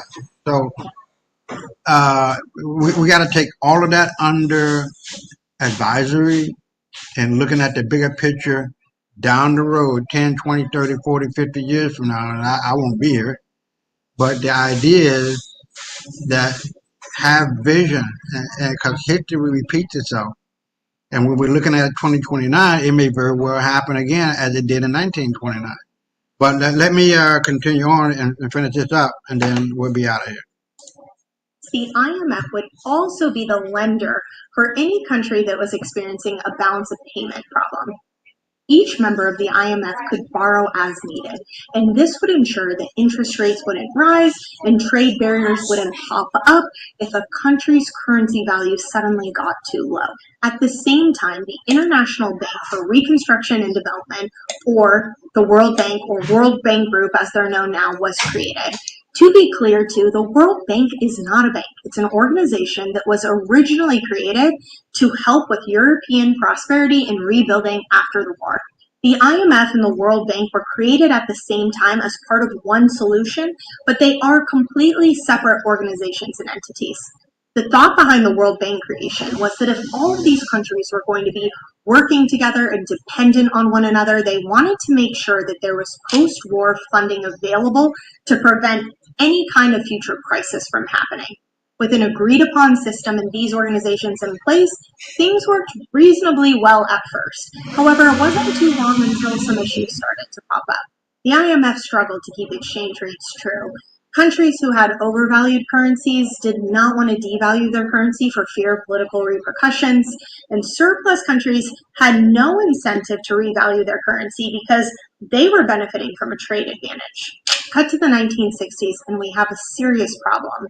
The U.S. has more dollars in circulation and in global central banks that are stockpiled than the U.S. actually has gold reserves. This called into question the U.S.'s ability to actually exchange the U.S. dollars for gold, which, as you remember, was the crux of this entire system. We now know it's estimated that there were about 4 times as many U.S. dollars in circulation than there was gold reserves to back it up. So in 1971, President Nixon cut the tie between the US dollar and gold, essentially ending the convertibility promise and ending the Bretton Woods system that had been in place since 1944. I promise I'm coming back to the IMF and the World Bank. Without the Bretton Woods system in place, there was less focus on individual exchange rates and more on domestic stability. Given the new floating system, you might be wondering to yourself, well, why is the IMF still here today? Because wasn't the entire purpose back when it was created in order to monitor individual exchange rates? And you wouldn't be alone in questioning that. They are now in charge of surveillance of exchange rate policies and a knight in shining armor when a country needs emergency debt assistance to get them out of a pickle.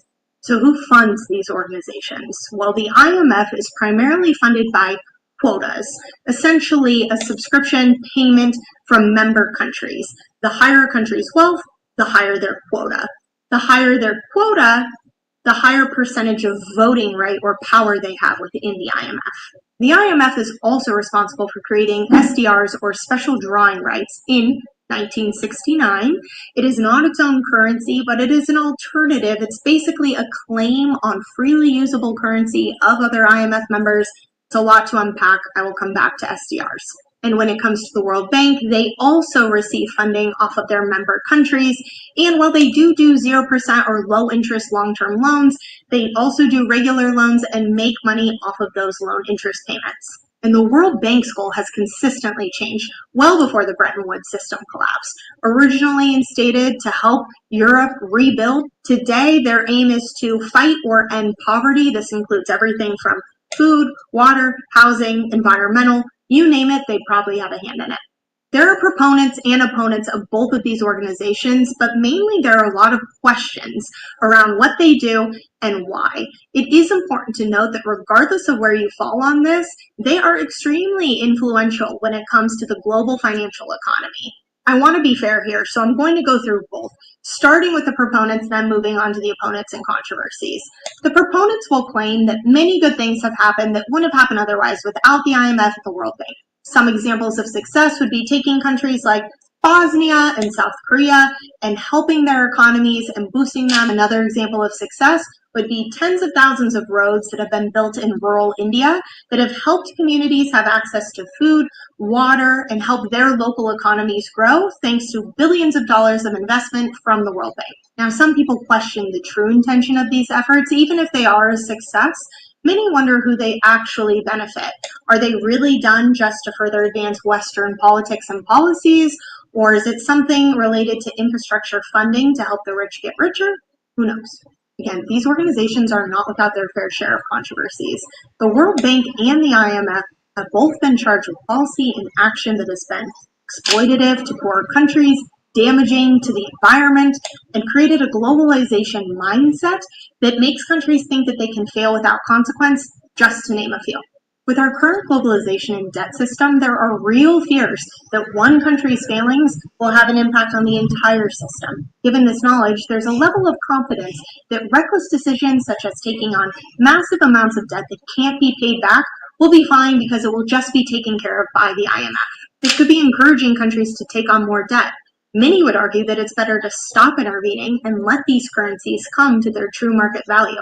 Many have also said that the IMF's role is outdated and ineffective, as it's often difficult to tell if their intervention has even been positive. A perfect example of this would be Argentina, who restructured a loan with the IMF in 2018.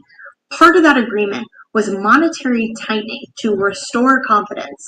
It actually had the opposite effect, and a serious recession followed. After lending billions of dollars with poor policy and lack of oversight, there was nothing to show for it. The wealthy took their money outside of the country at a favorable exchange rate, and Argentina was left off worse than they had been found. This resulted in an unsustainable debt burden in 2020 and riots against the IMF from civilians. Now let me expand on that. When the IMF and the World Bank give out money, it crashes the economy. It's not helping really anybody but the rich getting richer and the poor getting poorer. The same thing that is happening right here in the Dominican Republic. I don't know if you heard that when I was speaking, but the idea is still the same. Land becomes cheaper for American dollar and Americans here in the Dominican Republic. Food is cheaper, clothes are cheaper, bikes are cheaper, everything is cheaper. When I first got here, it was like 23 to 1, 23 Dominican pesos to $1. Now it's like 65. So it's fucked. And the same thing that happened in Argentina. Land goes for a little bit of nothing, or a fraction of its true value, because my dollar, the yen or the pound against the Argentinian peso become damn near worthless. And then in Zimbabwe, when you could have 1 trillion Zimbabwe dollar, which was worth 5 cents. Land cheaper, everything cheaper, because it's worthless. And this is due to mismanagement and proper understanding of the market, and the biggest thing, corruption. Thinking you need a motherfucker, you don't need white folks for shit. They just using you. Feel me? So, and this is what we're seeing with the Sahel states combining their resources. Now they have their own. They just discovered 50 billion barrels of oil. They got their own gold and all of this. And Traore is right. Fuck you, France, because France knew all of that all along. They had 50 billion in barrels of oil. But, you know, like I said, and like Gaddafi said, one day black people worldwide will get back and take back our power. Black power and black supremacy, black superiority will be on the main menu. Ain't nobody else will be able to come in and do whatever the fuck they want to do. Fuck you, white folk. That's what I'm talking about. So let's finish this up and we'll be out of here. Many that claim that these short-sighted monetary restrictions that come attached to these emergency loans are actually intentional. If the country fails, they'll be forced to take money or restructure loans and then have to bend to the political whims of whoever their savior is. Certain countries also have felt that they have limited influence and have been vocal about their displeasure, especially when they might be the countries who are utilizing the loans the most. This all ties into the BRICS countries, Brazil, Russia, India, China, and South Africa, who all want a bigger seat at the table and have taken matters into their own hands to find economic stability and prosperity. There are multiple reasons that these countries feel that the World Bank and the IMF are not fair.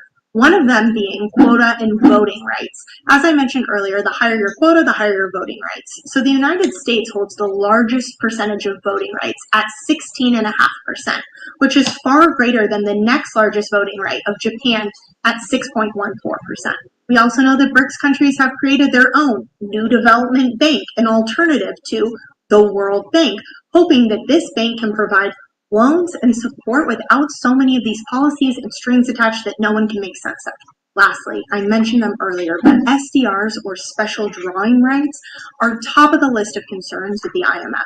SDRs are an artificial currency instrument whose value are based on a basket of other currencies. We have a lot of questions about what is coming next with these SDRs, but the assumption is with the superpowers moving into digital currency and taking away your control over your wealth, there's a lot to be concerned about.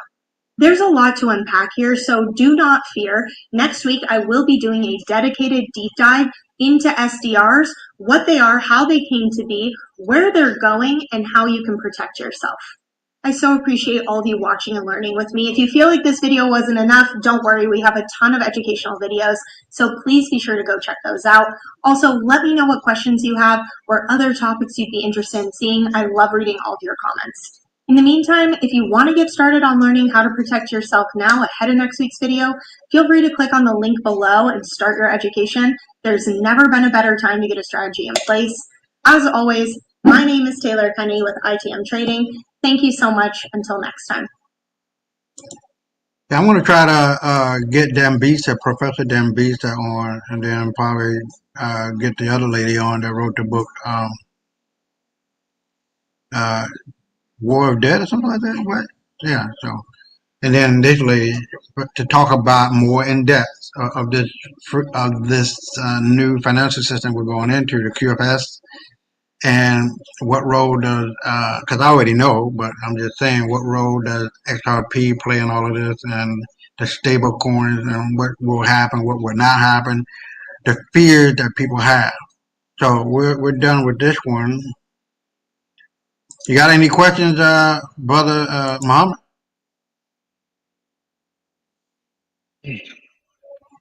Well, I don't know about if it's an actual question or not. But I think a few things that were not discussed, and maybe we should come back for another program and actually discuss these things when we're dealing with crypto and we're dealing with fiat currency. Because one thing that seems very glaring to me is that fiat currency and crypto is the same damn thing. Because the fiat currency, there's nothing that's backing it up. It's not tied to gold, silver, or anything. And the cryptocurrency is, from what I'm understanding, is only backed up by a blockchain. And at the end of the day, those who believe in cryptocurrency, those are the ones that will do the exchanges of cryptocurrency. There's only one country on this planet thus far that has adopted cryptocurrency to be part of their economic outlook, and that's El Salvador.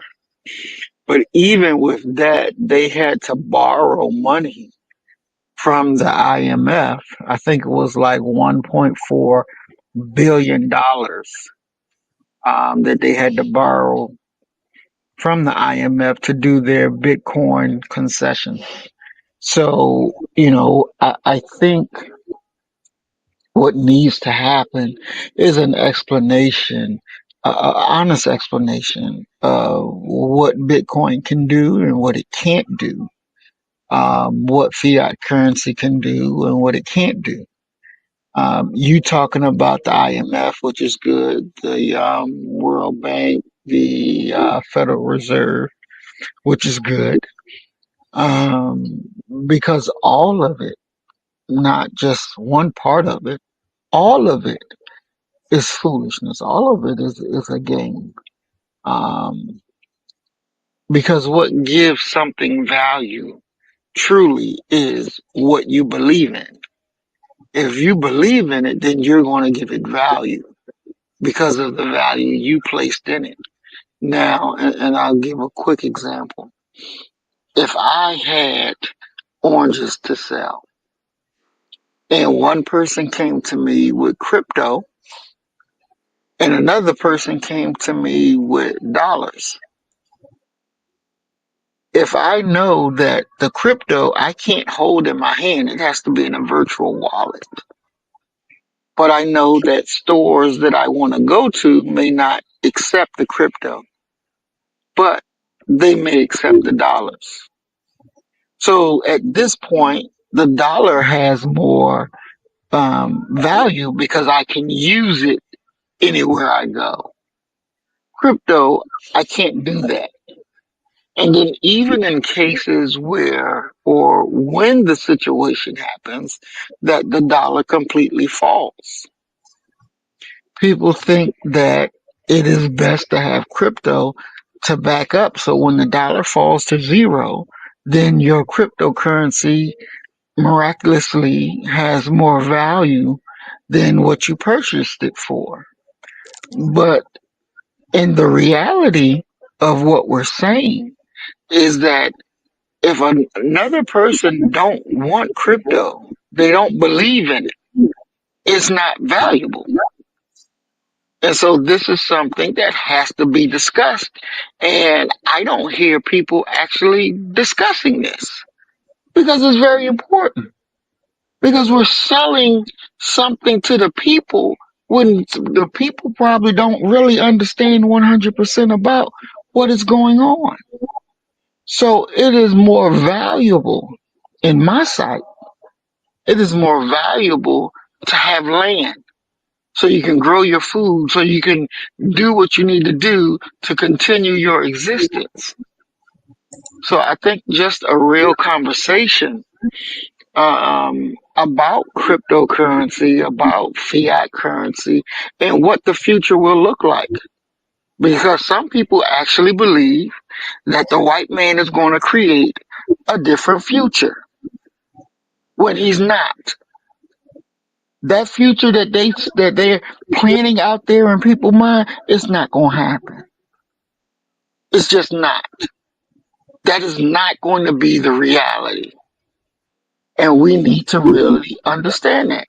And so I think a real good program about crypto, the good and bad, fiat currency, the good and bad, and what will the future look like? Good and bad. So that way people can have a real solid understanding of what's going on. Because at this point, I don't hear anybody actually saying what the actual truth is. We're giving, well, it's like we're painting a piece of a painting half in the dark and using what we hope to come to make the other picture, to make the rest of the picture whole. And that's just not going to happen. So that's what I want to say. I appreciate the videos that you played because it gives people an understanding of something that they did not.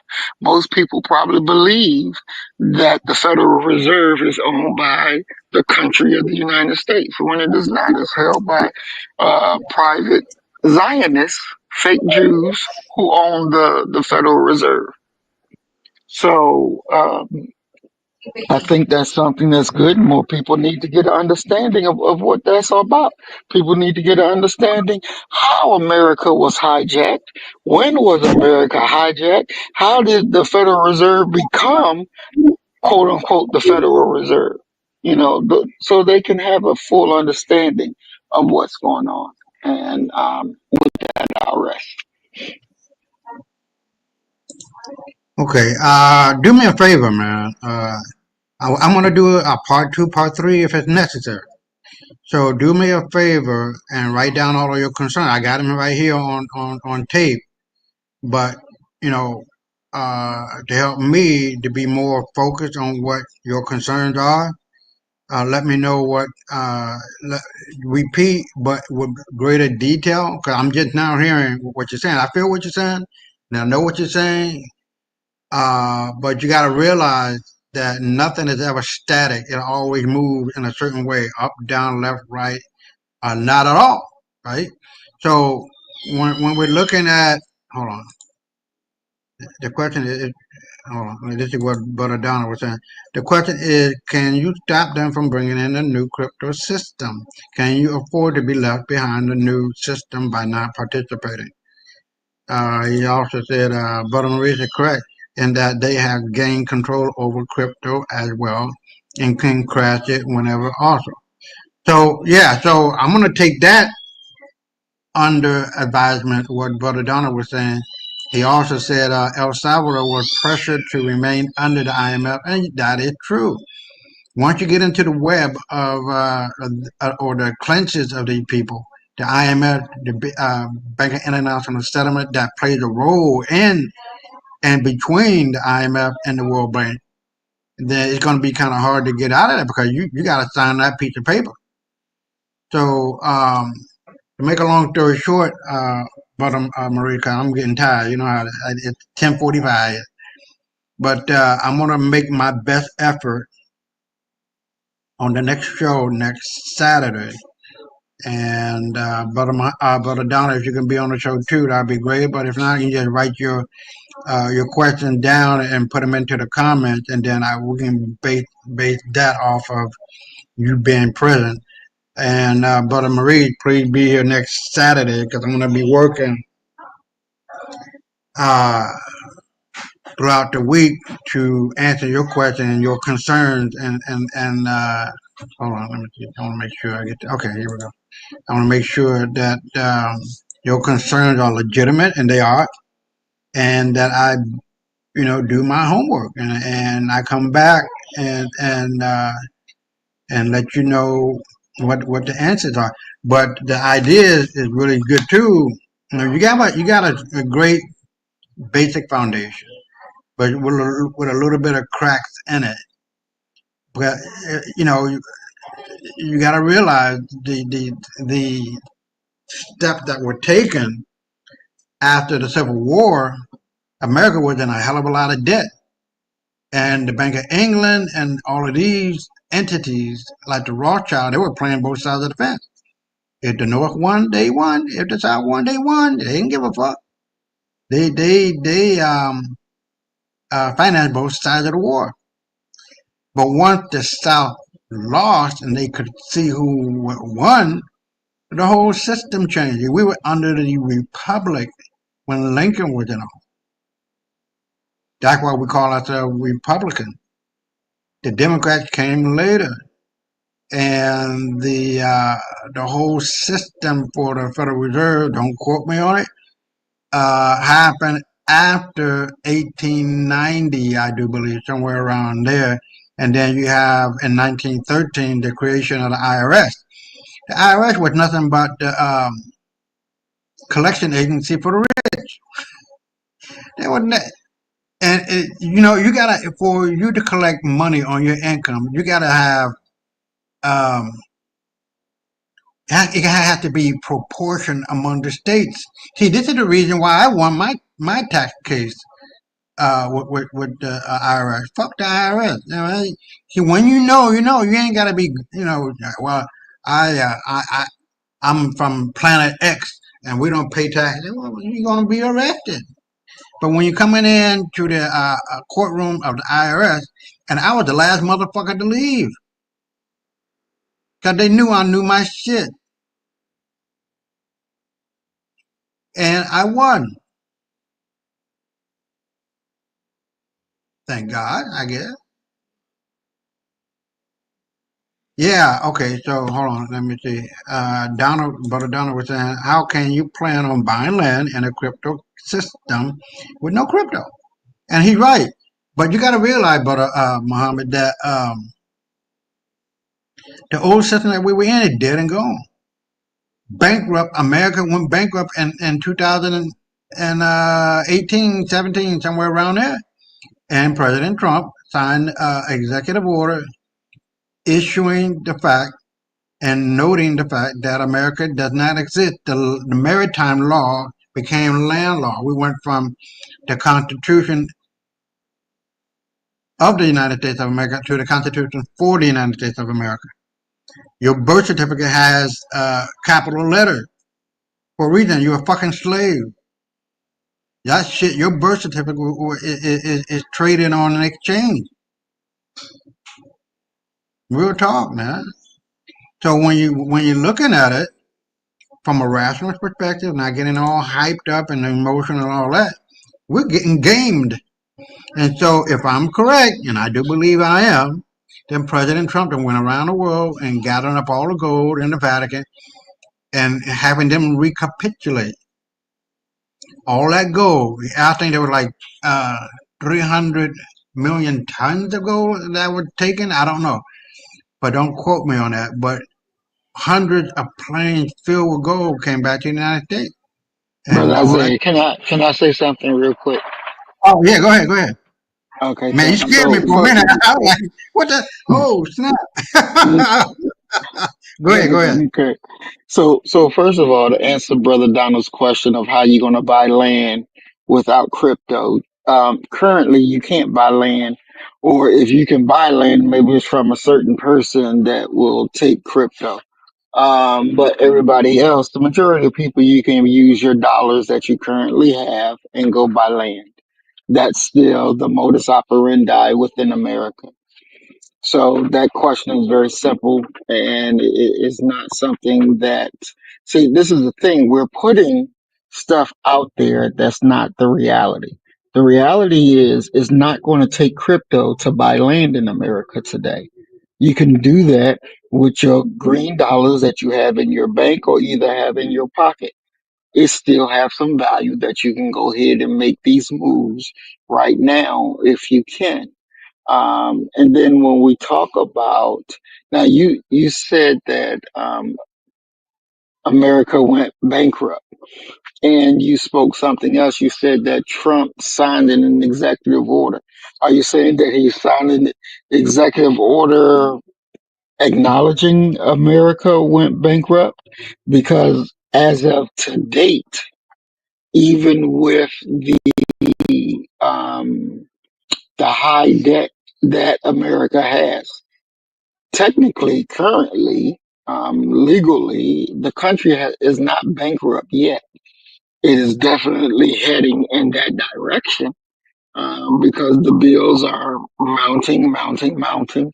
And that's one reason why Trump is doing the things that he's doing, to help or try to prevent what's going to happen. But in my estimation, he's not going to be able to prevent it.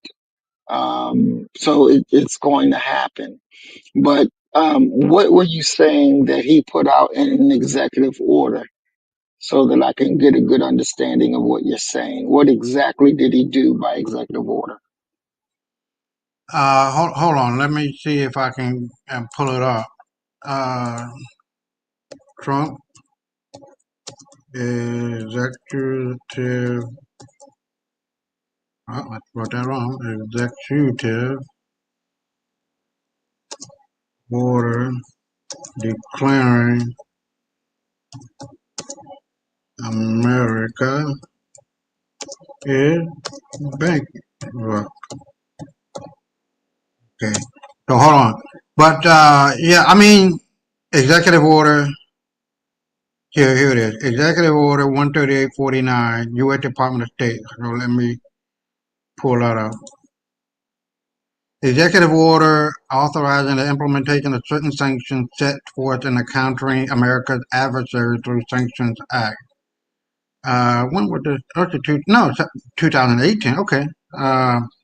So it says, by the power vested in me as president by the Constitution and laws of the United States of America, including the International Emergency Economic Powers Act, the National Emergencies Act, the Countering America's Adversary Through Sanctions Act, and so on and so forth. Let me see. The Ukraine Freedom Support Act, and Section 301 title.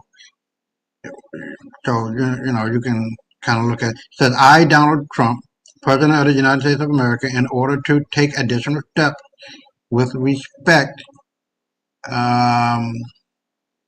to the national emergency declared in Executive Order 13660 on March the 6th, 2014, as expanded in scope and relied upon for an additional blah, blah, blah. When the President or the Secretary of the State or the Secretary of the Treasury, pursuant to authority delegated to the President, by the President, in accordance with the term of such delegation, has determined that sanctions shall be imposed on a person pursuant to, blah, they skip it, you know that, prohibit, any United States financial institution from making loans or providing credit to sanctioned persons. Prohibit, block, prohibit, impose, and so on and so forth. Yeah, I know you. I can hear you thinking. Well, it doesn't say nothing about bankruptcy. Hold on. So, Brother Isaiah, and I know you're reading, but I think what you're getting confused, or you may be thinking about one thing and you're talking about something different. So Donald Trump did do a executive order to reduce the federal bureaucracy, where they're talking about cutting spending and implementing in DOGE. Are you thinking about that one? Is that what you're actually talking about, not bankruptcy? No. The country did go bankrupt. Because I sent that stuff to you a long time ago too. I don't know if you've seen it or not. Hold on. America goes bankrupt in 2018. So it might be before then, it might be after that. I don't know. I don't really remember exactly.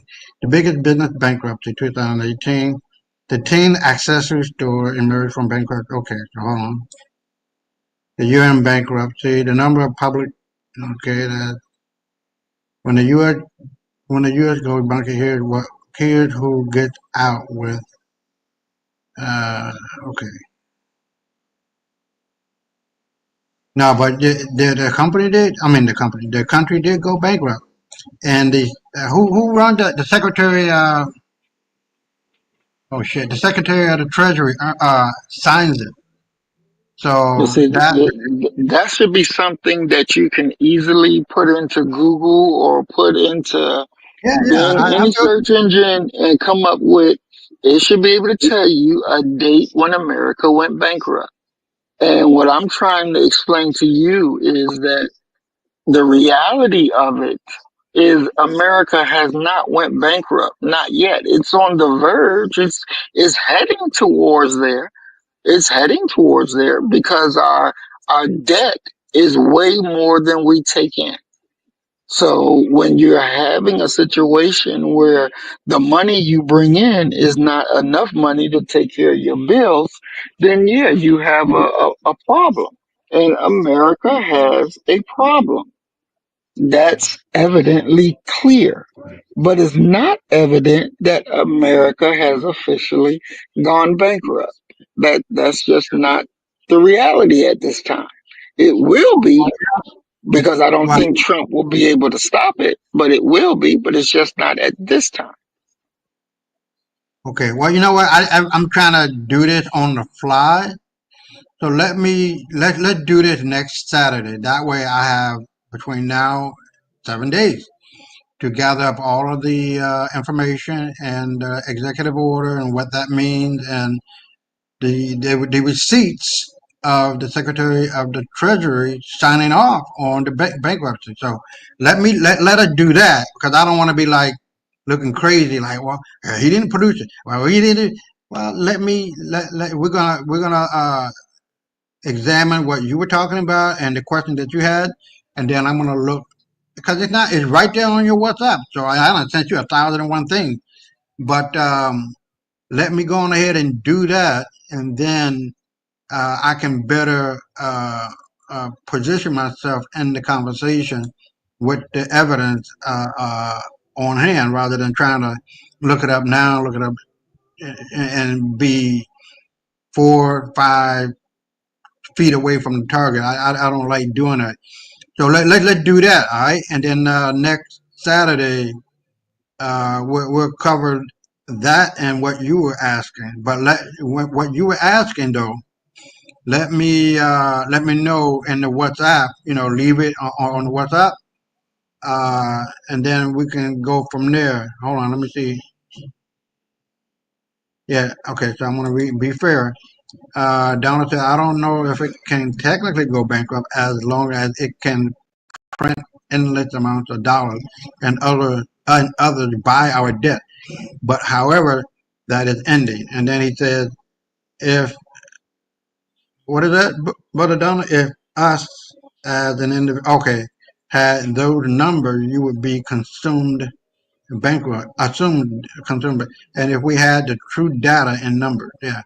But you know what? I think because the country that went bankrupt is the one that we don't need.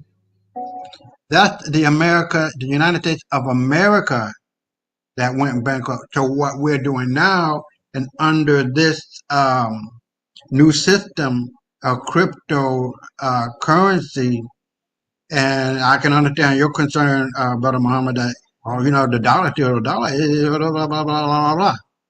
All right, so but that currency is dead, bro, and there has been good gobs of people who not only in America lost their money and the bank took it out because it's fiat money, because the new dollar going to be coming in, the gold back currency and the silver back currency.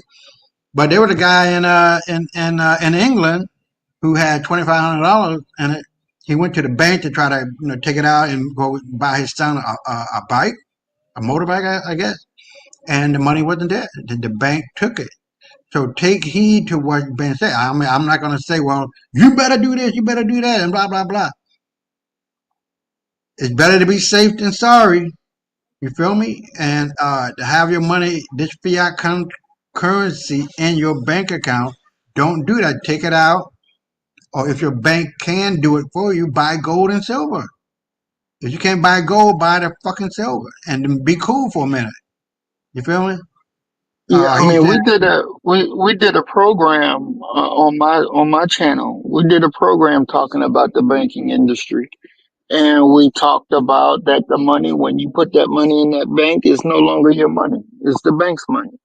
The government put a little insurance on your money up to $250,000. Anything over that, if it's gone, it's gone, and you ain't gonna get it back. So we did those programs. They're on the record. They're there, and people can go back and listen. There was a lot of great information. We got a lot of good feedback because we exposed a lot of things that people didn't know about the banking system. And so, my thing is that this is a subject that has to be talked about because a lot of people don't really understand everything about the banking or even the monetary system. It needs to be explained so people can have a good understanding of what's going on. When did you do that? When did you do that show? How many years ago? It was last year we did it. I don't know why you don't remember because it was on a Sunday. Oh, okay. I thought it might have been like 5 years ago or something like that. All right. No, it was last year. We did it. It was a Sunday's program that we did it because I had several family members that were in the audience listening. So yeah, so it was last year when we did it. Okay. Was I on the program? Yeah, he was on the program. It was me, you, and Sister Catherine. I don't remember that. I don't remember that. Lord have mercy. You getting old already. Yeah, I got to be because 9 times out of 10 I will remember it. But I don't know. But okay, all right. So look at it this way. Nothing stayed the same, right? It's always in flux. The more things change, the more they stay the same. So the only thing that I'm saying, and take it as a matter of fact, that in this system that we got coming up that is changing the whole world with the global blockchain, you got to remember now, because there will be no more cheating. You can't cheat on the blockchain. So what's going to happen is you're going to become your own bank. Anytime white people are involved, there's cheating. Right, Anytime white people are involved, there's cheating, there's lying, there's nothing that's going to be as it is. But hear me out. So imagine you don't have to go to the bank to get a loan. You can do yourself a loan, and everything that you got, whether it's a watch, whether it's a whatever, the person that you are sending it to or selling it to will get it, guaranteed. There's no middleman, right? Or whatever the case may be, a home, a car, with this or that. If it's on the blockchain, then more than likely 100% success rate. There will be no fee like you do with PayPal or Zelle. There's a middleman coming and going. You send it, and they get it, and they get their cut too when they get it. All of that is over with. Those companies will go bankrupt and belly up. The same thing with banks. They're going to go belly up because we don't need them anymore. You know what I mean? And so if it's on the blockchain and you got your stable coin, RLUSD, and you got your XRP, and you got your Ethereum, you got your this, you got your that, then you're good to go. But my thing is, and like I said on your show, is that the utility is going to drive the market. There is no utility on a currency or with a currency that doesn't have any gold backing it, any silver backing it. So that's the reason why we're looking at this as being fiat currency. It's over for that. The old system of doing things is over. And this is the reason why. And you know what? I saw Reggie. You know what I'm talking about. When do you have a date that this cryptocurrency is supposed to replace the dollar, that this new currency is going to be the way of the world? Do you have a date, or do you have a time frame that should happen by? Yeah, I don't have a date because I'm not running it. You got to look at BlackRock, you got to look at the president of the United States, you got to look at our current situation, and that is still unregulated as far as the crypto go in the crypto space, right? So once the situation with the court system that Ripple has against the SEC, that has been settled. That's already been settled, but the other finer details are going to be coming out soon, within the next 30 days or so, that's going to give legitimacy to the blockchain, the XRP, Ripple, RLUSD, all of that. So that now, since there will be regulations regulating the market, there's no way you can cheat, right? So with that being said, the dollar will still be there. Not the fiat dollar, the new dollar that is based on gold and silver. Gold backed currency is going to be backing the XRP. You feel me? So it's not like it's some new scam or scheme. Now, I'm just saying, I don't know about, I believe BlackRock and Vanguard and other, situation, they're all culpable in killing a lot of people and creating a $12 trillion market cap for BlackRock. You feel me? Millions of people were killed or died or are still dying. And there's no fucking way you can go from $5 million in 1985 to $15 trillion damn near in 2025. You just, that's unreal, right? So I think you understand that. But the idea is still the same. We're going into a whole nother system. And matter of fact, I sent a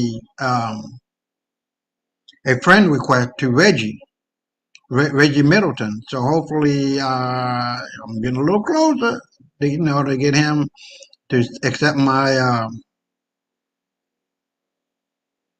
Okay, Brother Donald was, hold on. Brother Donald was saying he doesn't. He said, "No, sir, brother Isaiah. You do not have that assurance with Ripple. It is centralized like the bank, and they have control. Okay, all right. And then he says, there, that's where you confuse people, Brother Isaiah, with talk of new dollars. Okay, so Brother Donald, I mean, the old currency, right? That's the fiat currency. That's no more, and that's going to be. If I'm wrong, just tell me, and then put it in the comment as to what is going on with the new gold-backed and silver-backed currency of the United States of the Republic of America, right? So we went from the maritime law to land law. So in the shortest, sweetest way that you can, explain it, then please put the comments here, and then I'll continue on with this one. So, but Brother Muhammad, it's a wait and tell, man. You know what I mean? I'm not on the inside. I'm going by what Brother Donald said, what your concerns are saying, and in general what I'm picking up here and there, and trying to make sense of it all. But I mean, for the most part, you're right, and for the other part, we're gonna have to wait and see, man. You know what I mean? I don't know, you don't know, Brother Donald don't know, nobody knows. But it's definite that XRP. Here we go. XRP is on the rise, man. The president has made it clear, and you can see crypto in its use. The talk of a new dollar is truly talk so far. Okay, all right, I can go with that. So hold on, let me finish this up. And like I said, for the executive order and for bankrupt, we're gonna cover this next week because I really don't like doing things on the fly because it makes me look kind of crazy. But I did send that to you a while ago, and it was signed off by the Secretary of the Treasury. So what you sent to me, Brother Isaiah. Look, now I don't do this on everything that you send, but stuff that I look at that will bring concern, and I think that it definitely needs to be researched. I looked into it. When I looked into it, I could not find anything that corroborated that the Secretary of State declared bankruptcy for America. There was nothing that I've seen that even gave the glimpse of that. So, a lot of the stuff that you send, I look into to see if I can validate it. If I can't validate it, then ain't nothing I can do with it because the source that you give me is not a credible source.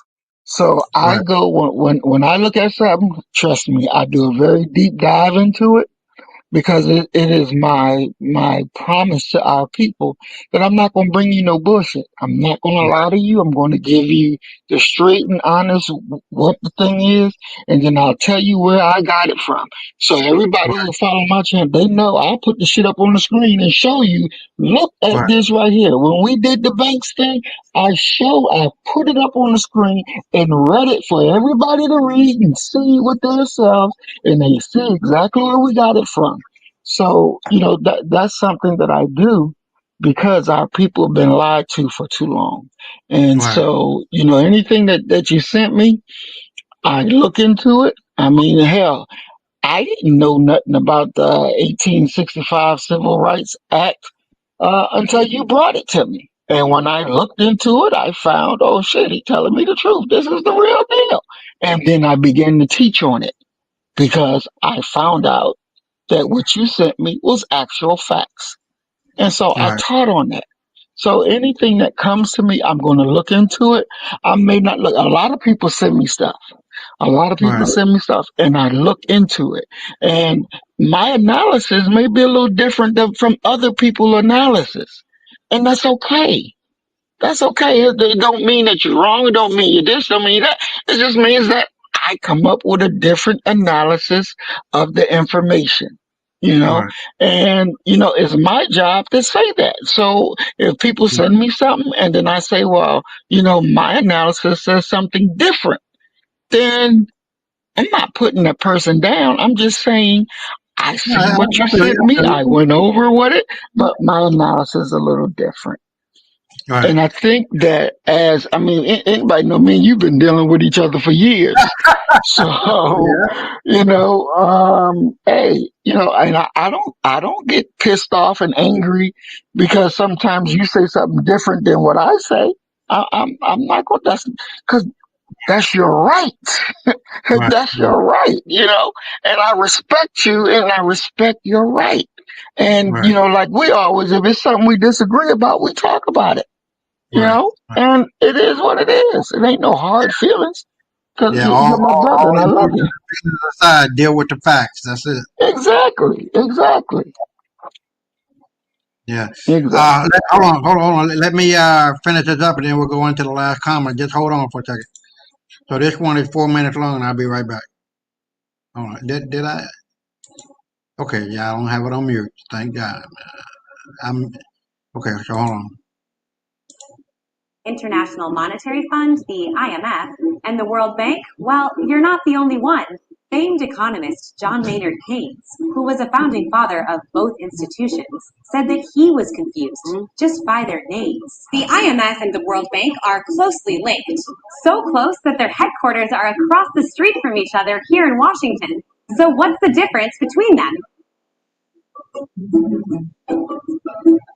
It all started at this hotel in New Hampshire in July 1944, where 44 countries gathered for the Bretton Woods Conference. The goal of the conference was to agree on a new framework for the international monetary system, which is the rules and institutions that keep the global economy running smoothly.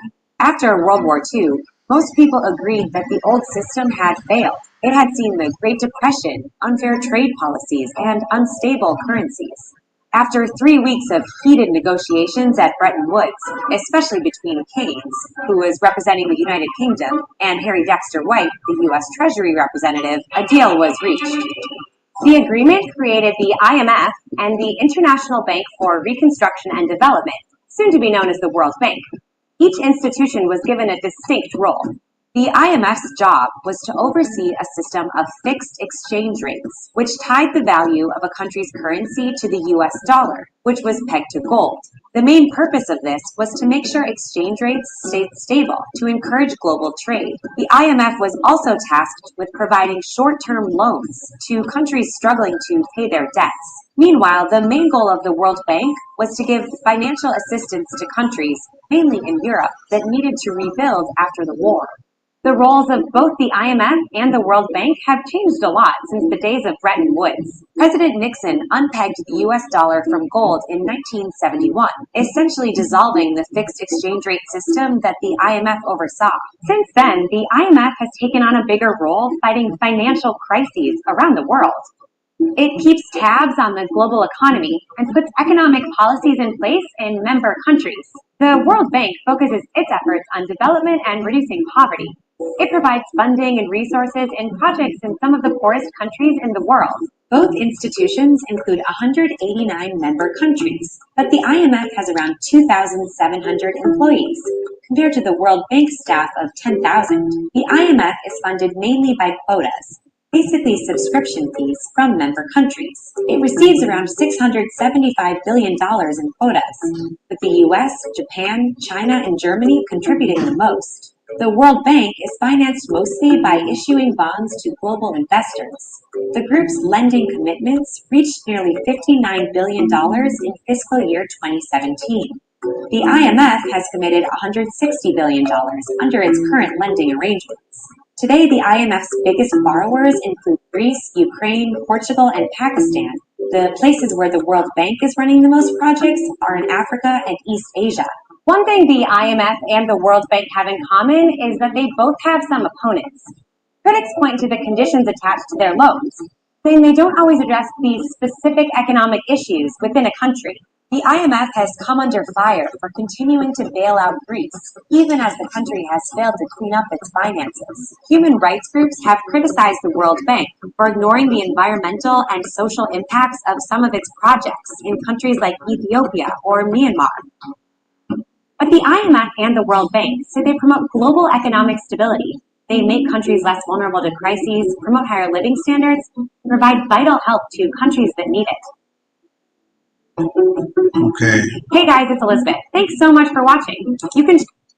Now we can get rid of that one, and we're going to go right into, because this is only a minute and a half, and we'll wrap it up.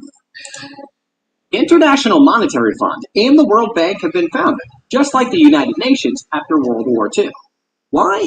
Mainly because after the war, everyone wanted peace. However, peace on an empty stomach is hard to maintain.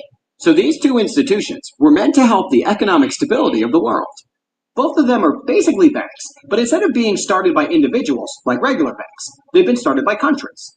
Most of the world's countries are members of the two institutions, but of course, the richest countries are those who handled most of the financing, and ultimately, those who have the greatest influence.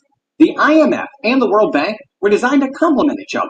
The IMF's main goal is helping countries which are currently in trouble, and who cannot get money by other means. Perhaps their economy collapsed, perhaps their currency is in danger.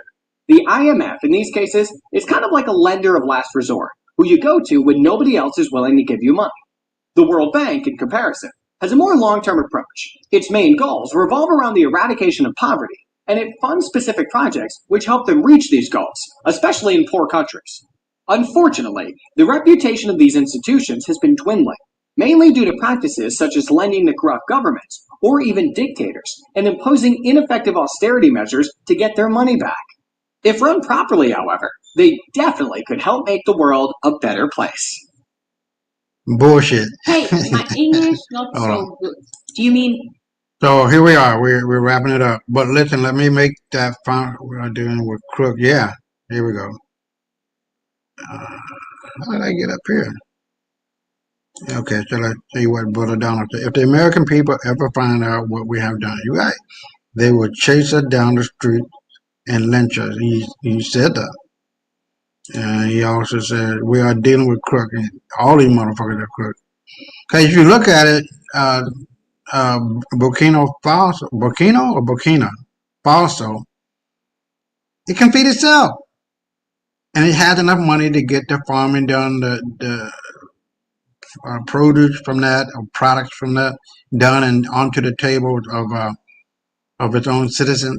They are now farmers, and university students are being taught to farm so that they can see and eat their own food. And a lot of great things are happening in Burkina Faso because they stopped taking money from the World Bank and France. The currency of France is the #1 currency there. That's the only one they use. And they are starting their own currency. And that's all that's needed. You have enough motivation amongst the populace. You have a political stable government, a political stable economic system now. And thank God that over the recent few days, they tried to kill them again. Because they know that France cannot survive without Africa. All of that money, $500 billion a year, goes into the coffers of France from Africa or their, what do you call it? Have to save, yeah, we have to save ourselves, but hold on. We're dealing with crook, and they have robbed this nation blind, and we have to save ourselves. Yeah, you're right. The colonies of France, so they were getting and collecting $500 billion. Can you imagine what you can do if you take back control and you don't have to ditch out $500 billion? Yeah, you can do your own shit and turn around and did what Angola did to Portugal, making Portugal its bitch. So, you got any questions or any concerns or anything, or your last thoughts before we shut it down, Brother Muhammad? I'd just like to say, Brother Isaiah, thank you for hosting this conversation. This is a start, and we'll, take up this conversation again on next Saturday. And I just tell everybody, do your own due diligence, do your own check facting, because there's a lot to know. even with my mind, your mind, Brother Donald mind, everybody mind in the chat, we don't know all of what it is to know about about this subject. But when you put the right pieces together, you'll come out with a pretty good picture. And so again, I thank you, Brother Isaiah. I thank everybody in the chat that came out and to listen, to learn, and to give their input. And make sure y'all come back on next Saturday. So we will go back over and talk even deeper depths into this conversation so we'll have a good understanding. And don't forget to check us out tomorrow at 4 p.m. on our Yeah. on my channel. Okay. And thank you, Brother Isaiah. I appreciate you coming on and sharing your concerns and your questions. So just make sure you send that to me at some point during the week. Your concern, I do remember 'em, but just as a matter of fact, as a matter of what the hell word I'm looking at, as a matter of concern, I guess, that in case I get off track or go somewhere where I ain't supposed to be going, you know how I am. I stay focused on the questions and or concerns you have for next Saturday. But I do know the two of them are the executive order and the signing of the bankruptcy by the Secretary of the Treasury as to what that is. So I'm going to look for it. I'm going to find it. And then before the show, I would send that. I'll probably find it on Wednesday, Thursday, something like that. And then if I do, then I'll send those to you. That way you can verify them and doing all of that instead of trying to do it on the fly like on Saturday doing the show, because I'm not going to do that to you. But as soon as I find it, I'm going to shoot it to you long before the show starts, a couple of days or a day before. Then that way you have that piece of information. And then as we close it up, I want to thank Brother Donald, the Ben, that coming on into the comment. Brother Willie, Sister Ma'at, hold on, and who else? Well, Brother Muhammad, and damn, yeah, Brother Willie Rivers, Brother Sister Ma'at. Man, thank you guys for being here. And my last final comment is fuck all white folks. I'm getting tired. I gotta go to sleep. I will get my last comment. That's my last comment. My eyes are getting awfully heavy. I look like a Chinaman right now. Yeah, you know how that goes. I ain't gonna be bullshitting either. Hold on. Thank you. Yeah, thank you, Brother Maurice and Brother Donald. And then you are correct. We absolutely don't have all the answers individually or combined. However, it is a well-needed discussion. Yeah. So just remember, keep your mind open and read and investigate. Because if this shit goes left, like we're gonna assume or making the assumption that XRP will be the main event, and the main thing that is on the menu is the blockchain. You don't want to find your ass outside looking crazy, because I don't know how many XRP Brother Donald got. I think he got more than me. I got 30,000. But either way it goes, man, you gotta be on the up and up and let this information hit you where the good Lord split you, and hopefully you'll be all right. But like I've been saying all the time, these banks are taking your fucking money out that motherfucker, and you ain't gonna get it back because it's fiat currency. So what's important is to take the money that you got now, take it out, buy silver and gold or something of value of a metal, and just hold on to it. That's all. You don't gotta have it on you in your house. There are hold on. There are places where you can go buy gold. Hold on. Buy gold. So you got JM Bullion, you got Fidelity, you got Monex, you got SD Bullion. I heard of the company, so that you can buy a lot. I don't know about the U.S. Gold Bureau. I don't. Probably so. They'll hold it for you. Money Metals. So all of these places, they can store it for you, and then when the event is over and they switch over to the XRP, go the ledger, you know what I mean? Then you'll be able to come back and be done with what needs to be done with. So yeah, okay. She said, I don't mess with XRP. It is, oh, yeah, okay. It is a centralized banker's coin. Oh, okay. All right. I did, we talked about the Flare too. I don't know if you checked that out on Digital Hustle Network. It's a brother that gives his opinion. He's really good at it, as to what's going on.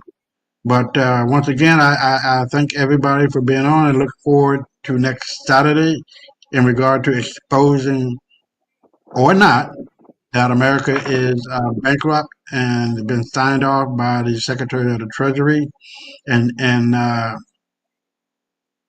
the executive order of Trump in 2017. But Brother Muhammad, I'm going to look forward and have it ready for you. So look forward like Thursday or Friday, long before the show starts. And then, like we always say at the end of the show, for the next 24/7, 365, stay black. Love you guys. All right, love you too. Peace. Peace.